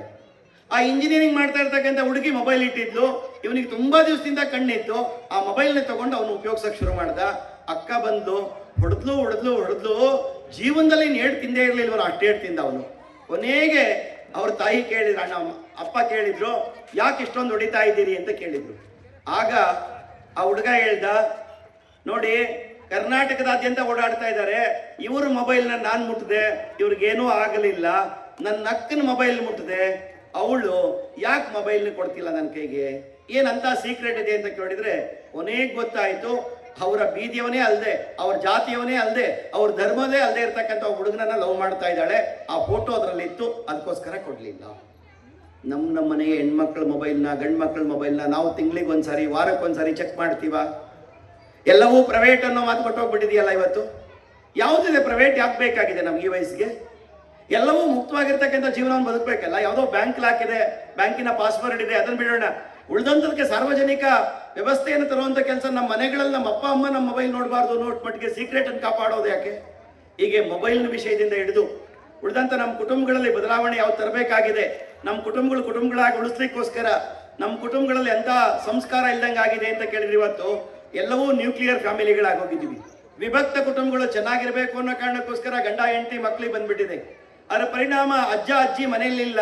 ಆ ಮಗುಗೇನಾದ್ರೂ ಆದ್ರೆ ಸಂಸ್ಕಾರ ಕೊಡ್ತಕ್ಕಂಥ ಅಜ್ಜ ಅಜ್ಜಿಯರು ಇಲ್ಲದೆ ಇರೋ ಪರಿಣಾಮ ಇವತ್ತು ಸಂಸ್ಕಾರ ವಿಹೀನ ವ್ಯಕ್ತಿಗಳನ್ನ ಇವತ್ತು ಕಾಣ್ತಾ ಇದ್ದೀವಿ. ಕಾರಣ ಯಾಕೆಂದ್ರೆ ಅಜ್ಜ ಅಜ್ಜಿ ಗೊತ್ತಿಲ್ದಂಗೆ ಸಂಸ್ಕಾರ ಕೊಡ್ತಾ ಇದ್ರು. ಯಾಕೆಂದ್ರೆ ತುಂಬಾ ನೋವಾಗೋ ಸಂಗತಿ, ನಾವೆಲ್ಲರೂ ಇಲ್ಲಿನ ಸಿಗಂದೂರ್ಗೆ ಹೋಗ್ತೀವಿ, ಧರ್ಮಸ್ಥಳಕ್ಕೆ ಹೋಗ್ತೀವಿ, ತಿರುಪತಿಗೆ ಹೋಗ್ತೀವಿ. ಎಲ್ರಿಗೂ ಗೊತ್ತಿದೆ, ಅಲ್ಲಿ ದೇವಸ್ಥಾನಕ್ಕೆ ಹೋದಾಗ ನಮ್ಮ ಮಕ್ಕಳ ಮಿಡ್ಡಿಯನ್ನ, ಚಡ್ಡಿಯನ್ನ, ಫ್ರಾಕ್ ಅನ್ನ ಹಾಕೊಂಡು ದೇವಸ್ಥಾನಕ್ಕೆ ಬಿಡಲ್ಲ ಅಂತ ಗೊತ್ತು. ಕುಟುಂಬದವರೆಲ್ಲರೂ ದೇವಸ್ಥಾನಕ್ಕೆ ಹೋಗ್ತೀವಿ, ಆ ದೇವಸ್ಥಾನಕ್ಕೆ ಹೋಗ್ತಾ ಇರೋದು ಅಂತ ಬುಕ್ ಮಾಡ್ಕೊಂಡು ಕಾರ್ ತಗೊಂಡು ಹೋಗ್ತೀವಿ. ಹೋಗ್ಬೇಕಾದ್ರೂ ನಮ್ಮ ಮಕ್ಕಳಿಗೆ ಚಡ್ಡಿ ಮಿಡ್ಡಿ ಫ್ರಾಕ್ ಹಾಕೊಂಡು ಹೋಗ್ತೀವಿ. ಅಲ್ಲಿ ಬೋರ್ಡ್ ಹಾಕ್ತಾರೆ, ದೇವಸ್ಥಾನಕ್ಕೆ ಈ ಡ್ರೆಸ್ ಹಾಕ್ತಾರೆ, ಪ್ರವೇಶ ಇಲ್ಲ ಅಂತ. 100 ರೂಪಾಯಿ ಕೊಟ್ಟು ಪಂಚೆ ಸುತ್ಕೊಂಡು ಬರ್ತೀವಿ, ಆಮೇಲೆ ಬಿಸಾಕ್ತೀವಿ. ಯಾಕೆ ಈ ಸ್ಥಿತಿ? ಗೋವಾ ಬೀಚ್ಗೆ ಹೋಗ್ತಿಲ್ವಲ್ಲ ಕುಟುಂಬದ ಜೊತೆಯಲ್ಲಿ, ಗೋವಾ ಬೀಚ್ಗೆ ಹೋಗಲ್ವಲ್ಲ, ದೇವಸ್ಥಾನಕ್ಕೆ ಹೋಗ್ತೀವಿ. ದೇವಸ್ಥಾನಕ್ಕೆ ಹೋಗುವಂಥ ಸಂದರ್ಭದಲ್ಲೂ ನಾವು ಕುಟುಂಬಕ್ಕಿಂತ ಡ್ರೆಸ್ ಹಾಕ್ಕೊಳ್ಬೇಕು, ಇಂಥ ಡ್ರೆಸ್ ಹಾಕ್ಕೊಳ್ಬಾರ್ದು ಅನ್ನೋ ಸ್ಥಿತಿ ನಮಗೆ ನಿರ್ಮಾಣ ಆಗಿದೆಯಲ್ಲ, ಇದು ಬದಲಾಗಬೇಕು. ಕುಟುಂಬದಲ್ಲಿ ಮೌಲ್ಯ, ಸಂಸ್ಕೃತಿ, ಸಂಸ್ಕಾರ ಅಂತಕ್ಕಂಥದ್ದು ಅಲ್ಲಿಂದ ಸಿಗುವ ಕೇಂದ್ರ ಆ ಕುಟುಂಬ ಆಗೋಂಗೆ ಆಗ್ಬೇಕು. ನಮ್ಮ ಹಬ್ಬ ಹರಿದಿನಗಳು, ಉತ್ಸವಗಳನ್ನ ನಾವು ನಮ್ಮ ಮನೆಯವರು ಎಲ್ಲರೂ ಸೇರಿ ಒಟ್ಟಿಗೆ ಕುಟುಂಬದ ಜೊತೆಯಲ್ಲಿ ದೇವಸ್ಥಾನಕ್ಕೆ ಹೋಗ್ತೀವಿ. ನಮ್ಮ ಹಬ್ಬ ಹರಿದಿನಗಳನ್ನ ಮಾಡ್ತೀವಿ. 4-6 ಜನ ಹಸ್ದವರಿಗೆ ಅನ್ನ ಹಾಕುವಂತ ಕೆಲಸವನ್ನು ಮಾಡ್ತೀವಿ, ಬೇಡಿದವರಿಗೆ ನೀಡುವಂತ ಕೆಲಸ ಮಾಡ್ತೀವಿ. ನಾಳೆ ಬಾ ಅಂತ ಅಲ್ಲ, ನೀಡುವಂತ ಕೆಲಸವನ್ನು ಮಾಡ್ತೀವಿ ಅನ್ನೋ ಸಂಕಲ್ಪವನ್ನು ನಾವು ಮಾಡಬೇಕಾಗಿದೆ. ನಮ್ಮ ಕುಟುಂಬಗಳು ಬಲಿಷ್ಠ ಆಗ್ಬೇಕಾಗಿದೆ. ಇನ್ನೊಂದು ಕುಟುಂಬಕ್ಕೆ ಆದರ್ಶವಾಗ್ತಕ್ಕಂಥ ನಮ್ಮ ಕುಟುಂಬಗಳು ಆಗ್ಬೇಕಾಗಿದೆ. ಬಂಧುಗಳೇ, ಆ ಬದುಕನ್ನು ನಾವು ಬದುಕೋಣ. ನಮ್ಮ ಸಮಾಜದಲ್ಲಿ ಸಾಮರಸ್ಯ ಆಗ್ಬೇಕಾಗಿದೆ. ಎಲ್ಲ ಮಹಾಪುರುಷರು ಕೆಲಸ ಮಾಡಿದ್ರು. ಈ ದೇಶದಲ್ಲಿ ಬಾಬಾ ಸಾಹೇಬ್ ಅಂಬೇಡ್ಕರ್ ಬಸವಣ್ಣನಿಂದ ಹಿಡಿದು ಶಂಕರಾಚಾರ್ಯ, ಮಧ್ವಾಚಾರ್ಯ, ರಾಮಾನುಜ, ವಿವೇಕಾನಂದ, ಅಖಂಡಾನಂದ, ದಯಾನಂದ, ಶ್ರದ್ಧಾನಂದ ಎಲ್ಲ ಮಹಾಪುರುಷರು ಕೆಲಸ ಮಾಡಿದ್ರು. ಈ ಸಮಾಜ ಒಂದಾಗಬೇಕು, ಮೇಲು ಕೀಳುಗಳು, ಅಸ್ಪೃಶ್ಯ ಜಾತೀಯತೆಗಳು ದೂರ ಆಗ್ತಾ ನಾವೆಲ್ಲ ಒಂದಾಗಿ ಬದುಕಬೇಕು ಅನ್ನೋದಕ್ಕೋಸ್ಕರ ಅವರು ಕೆಲಸ ಮಾಡಿದ್ರು. ಅವರವರ ಕಾಲಘಟ್ಟದಲ್ಲಿ ಸ್ವಲ್ಪ ಪ್ರಮಾಣದಲ್ಲಿ ಬದಲಾವಣೆ ಆಯಿತು. ಆದರೆ ಪೂರ್ಣ ಪ್ರಮಾಣದಲ್ಲಿ ಆಗಿದೆಯಾ ಅಂತ ಕೇಳಿದ್ರೆ ಇನ್ನೂ ಆ ಥರ ಹೇಳಲಿಕ್ಕೆ ಸ್ಥಿತಿ ಇಲ್ಲ. ಇವತ್ತು ಮನುಷ್ಯ ಎಲ್ಲ ತಂತ್ರಜ್ಞಾನ, ವಿಜ್ಞಾನ ಎಲ್ಲ ಕ್ಷೇತ್ರಗಳಲ್ಲಿ ಮುಂದುವರೆದಿದ್ದಾನೆ. ಒಬ್ಬ ಕವಿ ಹೇಳ್ತಾನೆ, ಹುಟ್ಟಿನಿಂದಲೇ ಜಾತಿ ಅಣೆಪಟ್ಟಿ ಅಚ್ಚುತ್ತ ಮುಟ್ಟದೇ ಹಟ್ಟುವುದು ಸರಿಯೇ, ಅಂತರಿಕ್ಷಕ್ಕೆ ಅಡಿಯಿಟ್ಟ ನರನಿಂದು ಅಂತರವ ತೋರುವುದು ತರವೇ ಅಂತ. ಅಂದ್ರೆ ಇವತ್ತು ಮನುಷ್ಯ ಆಕಾಶದಲ್ಲಿ ಅಕ್ಕಿ ಅಂತ ಹಾರಾಡ್ತಾನೆ, ಸಮುದ್ರದಲ್ಲಿ ಮೀನಂತೆ ಈಜ್ತಾನೆ. ಇಂಥ ತಂತ್ರಜ್ಞಾನ, ವಿಜ್ಞಾನ ಎಲ್ಲ ಕ್ಷೇತ್ರಗಳಲ್ಲಿ ಮುಂದುವರೆದಿರ್ತಕ್ಕಂಥ ಕಾಲಘಟ್ಟದಲ್ಲಿ ಮನುಷ್ಯರನ್ನಾಗಿ ನೋಡದೆ, ಮನುಷ್ಯರನ್ನ ಮನೆ ಒಳಗಡೆ ಬಿಟ್ಟಿರ್ತಕ್ಕಂಥ ಒಂದು ಕೀಳು ವರ್ತನೆಗಳು ನಮ್ದು ಕಾಣ್ತಾ ಇದೀವಲ್ಲ, ಇದು ದೂರ ಆಗ್ಬೇಕಾಗಿದೆ. ಜಾತಿ ಹೋಗ್ಬೇಕು, ಜಾತೀಯತೆ ಹೋಗ್ಬೇಕು ಅಂತ ಕೇಳಿದ್ರೆ ಅದೆರಡಕ್ಕಿಂತ ಮುಂಚೆ ನಮ್ಮ ಮನಸ್ಸಲ್ಲಿ ಇರ್ತಕ್ಕಂಥ ಕೊಳಕು ದೂರ ಆಗ್ಬೇಕಾಗಿದೆ. ನಮ್ಮನೆಯ ದೇವರುಗಳನ್ನ, ನಮ್ಮನೆಯ ಶ್ರದ್ಧೆಯನ್ನ ನಮ್ಮನೆಯ ಗರ್ಭಗುಡಿಯಲ್ಲಿ ತೋರಿಸೋಣ. ನಮ್ಮನೆಯ ದೇವ್ರ ಮನೆಯಲ್ಲಿ ನಮ್ಗೆ ಇಷ್ಟವಾದ ದೇವರನ್ನ ಪೂಜೆ ಮಾಡೋಣ. ಅದಕ್ಕೆ ಏನ್ ಬೇಕು, ಅಭಿಷೇಕ, ಧೂಪ, ನೈವೇದ್ಯ ಎಲ್ಲ ಅರ್ಚನೆಗಳನ್ನ ಮಾಡೋಣ. ಆ ದಾಟಿ ಹೊರಗಡೆ ಬಂದಾಗ ನಾವೆಲ್ಲ ಬಂದು ಅಂತಕ್ಕಂಥ ಸಾಮರಸ್ಯದ ತಂಗಾಳಿ ಸಮಾಜದಲ್ಲಿ ಬೀಸೋಂಗಾಗಬೇಕು. ಅವಾಗ ಮಾತ್ರ ಯಾವ ಬಸವಣ್ಣ ಈ ನಾಡಿನಲ್ಲಿ ಹೇಳ್ದ, ಇವನಾರವ ಇವನಾರವ ಇವನಾರವ ಎನ್ನದಿರು, ಇವ ನಮ್ಮವ ಎನ್ನಯ ಮನೆಯ ಮಗನೆಂದೆನಿಸಯ ಕೂಡಲ ಸಂಗಮ ಅಂತ ಹೇಳಿದ್ರು ಬಸವಣ್ಣ. ಸಾರ್ಥಕ ಆಗ್ಲಿಕ್ಕೆ ಸಾಧ್ಯ ಆಗತ್ತೆ. ಬಸವಣ್ಣನ ಫೋಟೋ ಇಟ್ಟು ಪೂಜೆ ಮಾಡಿದ್ರೆ ಆಗೋದಿಲ್ಲ. ಬಸವಣ್ಣನ ಆಚರಣೆಯನ್ನ ಅನುಚರಣೆಯನ್ನ ನಾವು ಜಾರಿ ತಂದಾಗ ಮಾತ್ರ ಸಾರ್ಥಕ ಆಗತ್ತೆ. ಕನಕದಾಸ ಹೇಳಿದ್ರು, ಕುಲವೆಂದು ಒಡೆದಾಡದಿರಿ, ಕುಲದ ನೆಲೆ ಏನೇನಾದರೂ ಬಲ್ಲಿರ ಅಂತ ಹೇಳಿದ್ರು. ಜ್ಯೋತಿ ಈನನ ಮನೆಯ ಜಾತಿ ತಾಯಿನವೇ. ಎಲ್ಲ ಜ್ಯೋತಿ ಒಂದೇ, ಕುಡಿಯುವುದೊಂದೇ ನೀರು, ಉಸಿರಾಡುವುದೊಂದೇ ಗಾಳಿ, ಅಡಿಯುವುದೊಂದೇ ರಕ್ತವು ನಮ್ಮಲ್ಲಿ, ಭೇದವು ಏಕಾಗಿ ಅಂತ. ಹೀಗೆ ಇರ್ತಕ್ಕಂಥ ಈ ಸಮಾಜದಲ್ಲಿ ಎಲ್ಲರೂ ನಾವು ಒಂದೇನೆ, ಭಗವಂತನ ಅಂಶವೇ.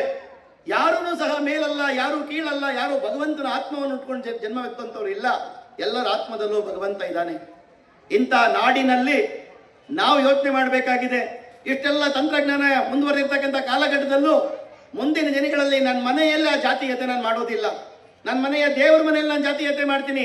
ಹೊರಗಡೆ ಬಂದಾಗ ನಾವೆಲ್ಲರೂ ಒಂದು, ನಾವೆಲ್ಲರೂ ಬಂಧು, ನಾವೆಲ್ಲರೂ ಹಿಂದೂಗಳು ಅಂತಕ್ಕಂಥ ಆ ಸಾಮರಸ್ಯದ ಸಂಗಾಳಿಯನ್ನ ಸಮಾಜದಲ್ಲಿ ಬೀಸ್ತಕ್ಕಂಥ ಕೆಲಸವನ್ನ ಮಾಡಿದಾಗ ಮತ್ತೊಮ್ಮೆ ಭಾರತ ಜಗದ್ಗುರುವಾಗತ್ತೆ. ಆ ಕಾರ್ಯಕ್ಕೋಸ್ಕರ ಕೈ ಜೋಡಿಸ್ಬೇಕಾಗಿದೆ ಬಂಧುಗಳೇ, ಆ ಕಾರ್ಯಕ್ಕೋಸ್ಕರ ಜೋಡಿಸ್ಬೇಕಾಗಿದೆ. ಮೂರನೇದು ಸ್ವದೇಶಿ ಅಂತ ಕೇಳಿದ್ರೆ ಗಾಂಧೀಜಿಯವರು ಜೀವಿತಾವಧಿ ಪೂರ್ತಿ ಹೇಳಿ ಬದುಕಿದ್ರು. ಅವರ ಅತಿ ಸರಳ ಜೀವನ, ಉದಾತ್ತ ಚಿಂತನ ಅಂತ. ಬದುಕು ಸರಳವಾಗಿರ್ಬೇಕು, ನಮ್ಮ ಚಿಂತನೆ ಉದಾತ್ತವಾಗಿರ್ಬೇಕು, ನಾವು ಮಾಡುವ ಕೆಲಸ ಶ್ರೇಷ್ಠವಾದ ಕೆಲಸ ಅಂತಕ್ಕಂಥ ಭಾವನೆಯ ಮಾತುಗಳನ್ನ ಗಾಂಧೀಜಿಯವರು ಆಡಿದ್ರು.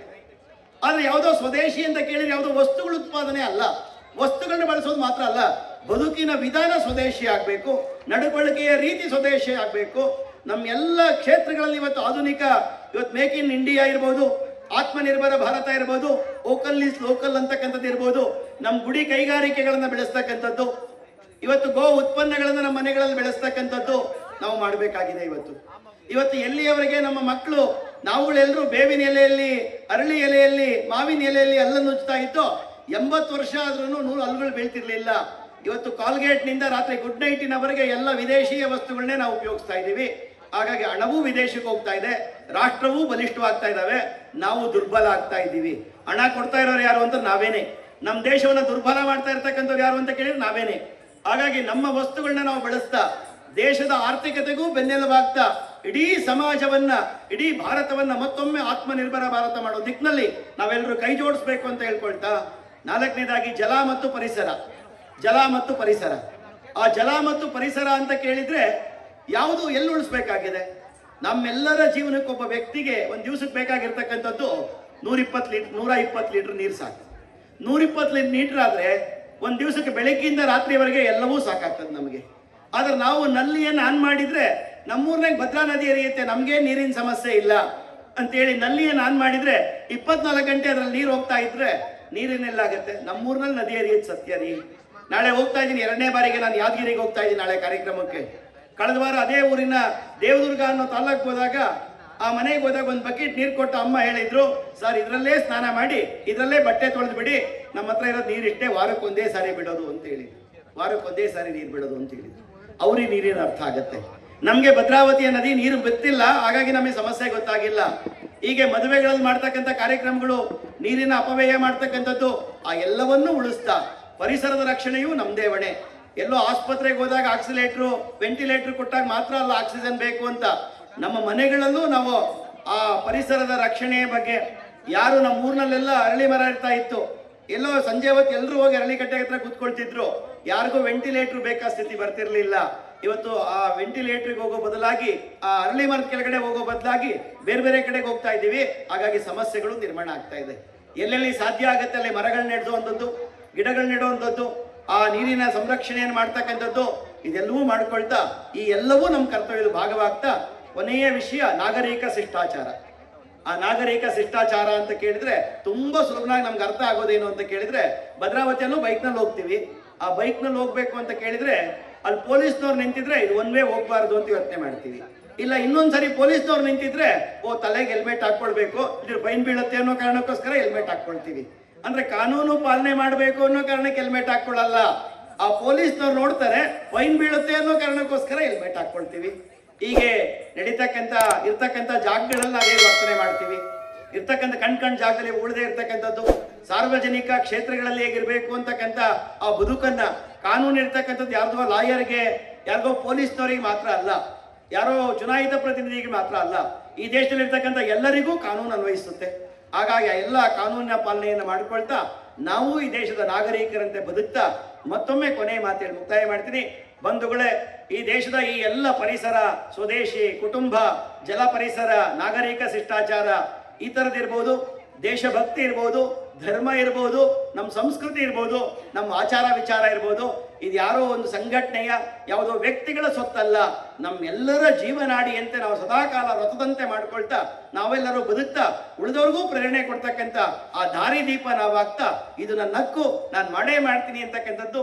ದೇಶಭಕ್ತಿ ಅನ್ನೋದು ಪಾಕಿಸ್ತಾನ ಯುದ್ಧ ಆದಾಗ ಮಾತ್ರ ಅಲ್ಲ, ಸದಾಕಾಲ ಗಂಗಾ ನದಿಯಂತೆ ನಮ್ಮ ಮನಸ್ಸಿನಲ್ಲಿ ಆ ದೇಶಭಕ್ತಿನ ಇಟ್ಕೊಳ್ತಾ ಒಳ್ಳೆಯ ಕೆಲಸವನ್ನು ಮಾಡ್ತಾ ಧರ್ಮದ ಮಾರ್ಗದಲ್ಲಿ ನಡೀತಾ ಧರ್ಮದಲ್ಲಿ ಬದುಕ್ತಾ ಕೈಲಾದವ್ರಿಗೂ ಸಹಾಯ ಮಾಡ್ತಾ ನನ್ನ ದೇಶ ಧರ್ಮಕ್ಕೆ ಅವಮಾನ ಆಗ್ತಕ್ಕಂಥ ಕುತ್ತು ತರ್ತಕ್ಕಂಥ ಯಾವ ಕೆಲಸವನ್ನು ಮಾಡಲ್ಲ ಅನ್ನೋ ಸಂಕಲ್ಪವನ್ನು ಮಾಡ್ಕೊಳ್ತಾ ಸಮಾಜದಲ್ಲಿ ನಡೀತಕ್ಕಂಥ ಒಂದಲ್ಲ ಒಂದು ಕಾರ್ಯದಲ್ಲಿ ಕೈ ಜೋಡಿಸ್ತಕ್ಕಂಥ ಕೆಲಸವನ್ನು ನೀವೆಲ್ಲರೂ ಮಾಡಬೇಕು ಅಂತ ಹೇಳ್ತಾ ಶ್ರದ್ಧೆಯಿಂದ ಇಷ್ಟು ಸಮಯ ಕೇಳಿದಂಥ ಎಲ್ಲರಿಗೂ ವಂದಿಸ್ತಾ ನನ್ನ ಮಾತನ್ನ ಮುಕ್ತಾಯ ಮಾಡ್ತೀನಿ. ಭಾರತ್ ಮಾತಾ ಕೀ. ಆಗ್ಲೇ ಅಧ್ಯಕ್ಷರು ಹೇಳಿರೋ ಒಂದು ಮಾತು, ಸ್ವಾಗತ ಸಮಿತಿಯವರು ಎರಡೂ ಕೈಗಳನ್ನ ಮೇಲ್ಕೆತ್ತಿ ಅಂತ. ನಾನು ಒಂದ್ಸರಿ 3 ಘೋಷಣೆ ಮಾತ್ರ ಹೋಗೋಣ, ಎರಡೂ ಕೈ ಎತ್ತಿ ಒಂದ್ಸರಿ.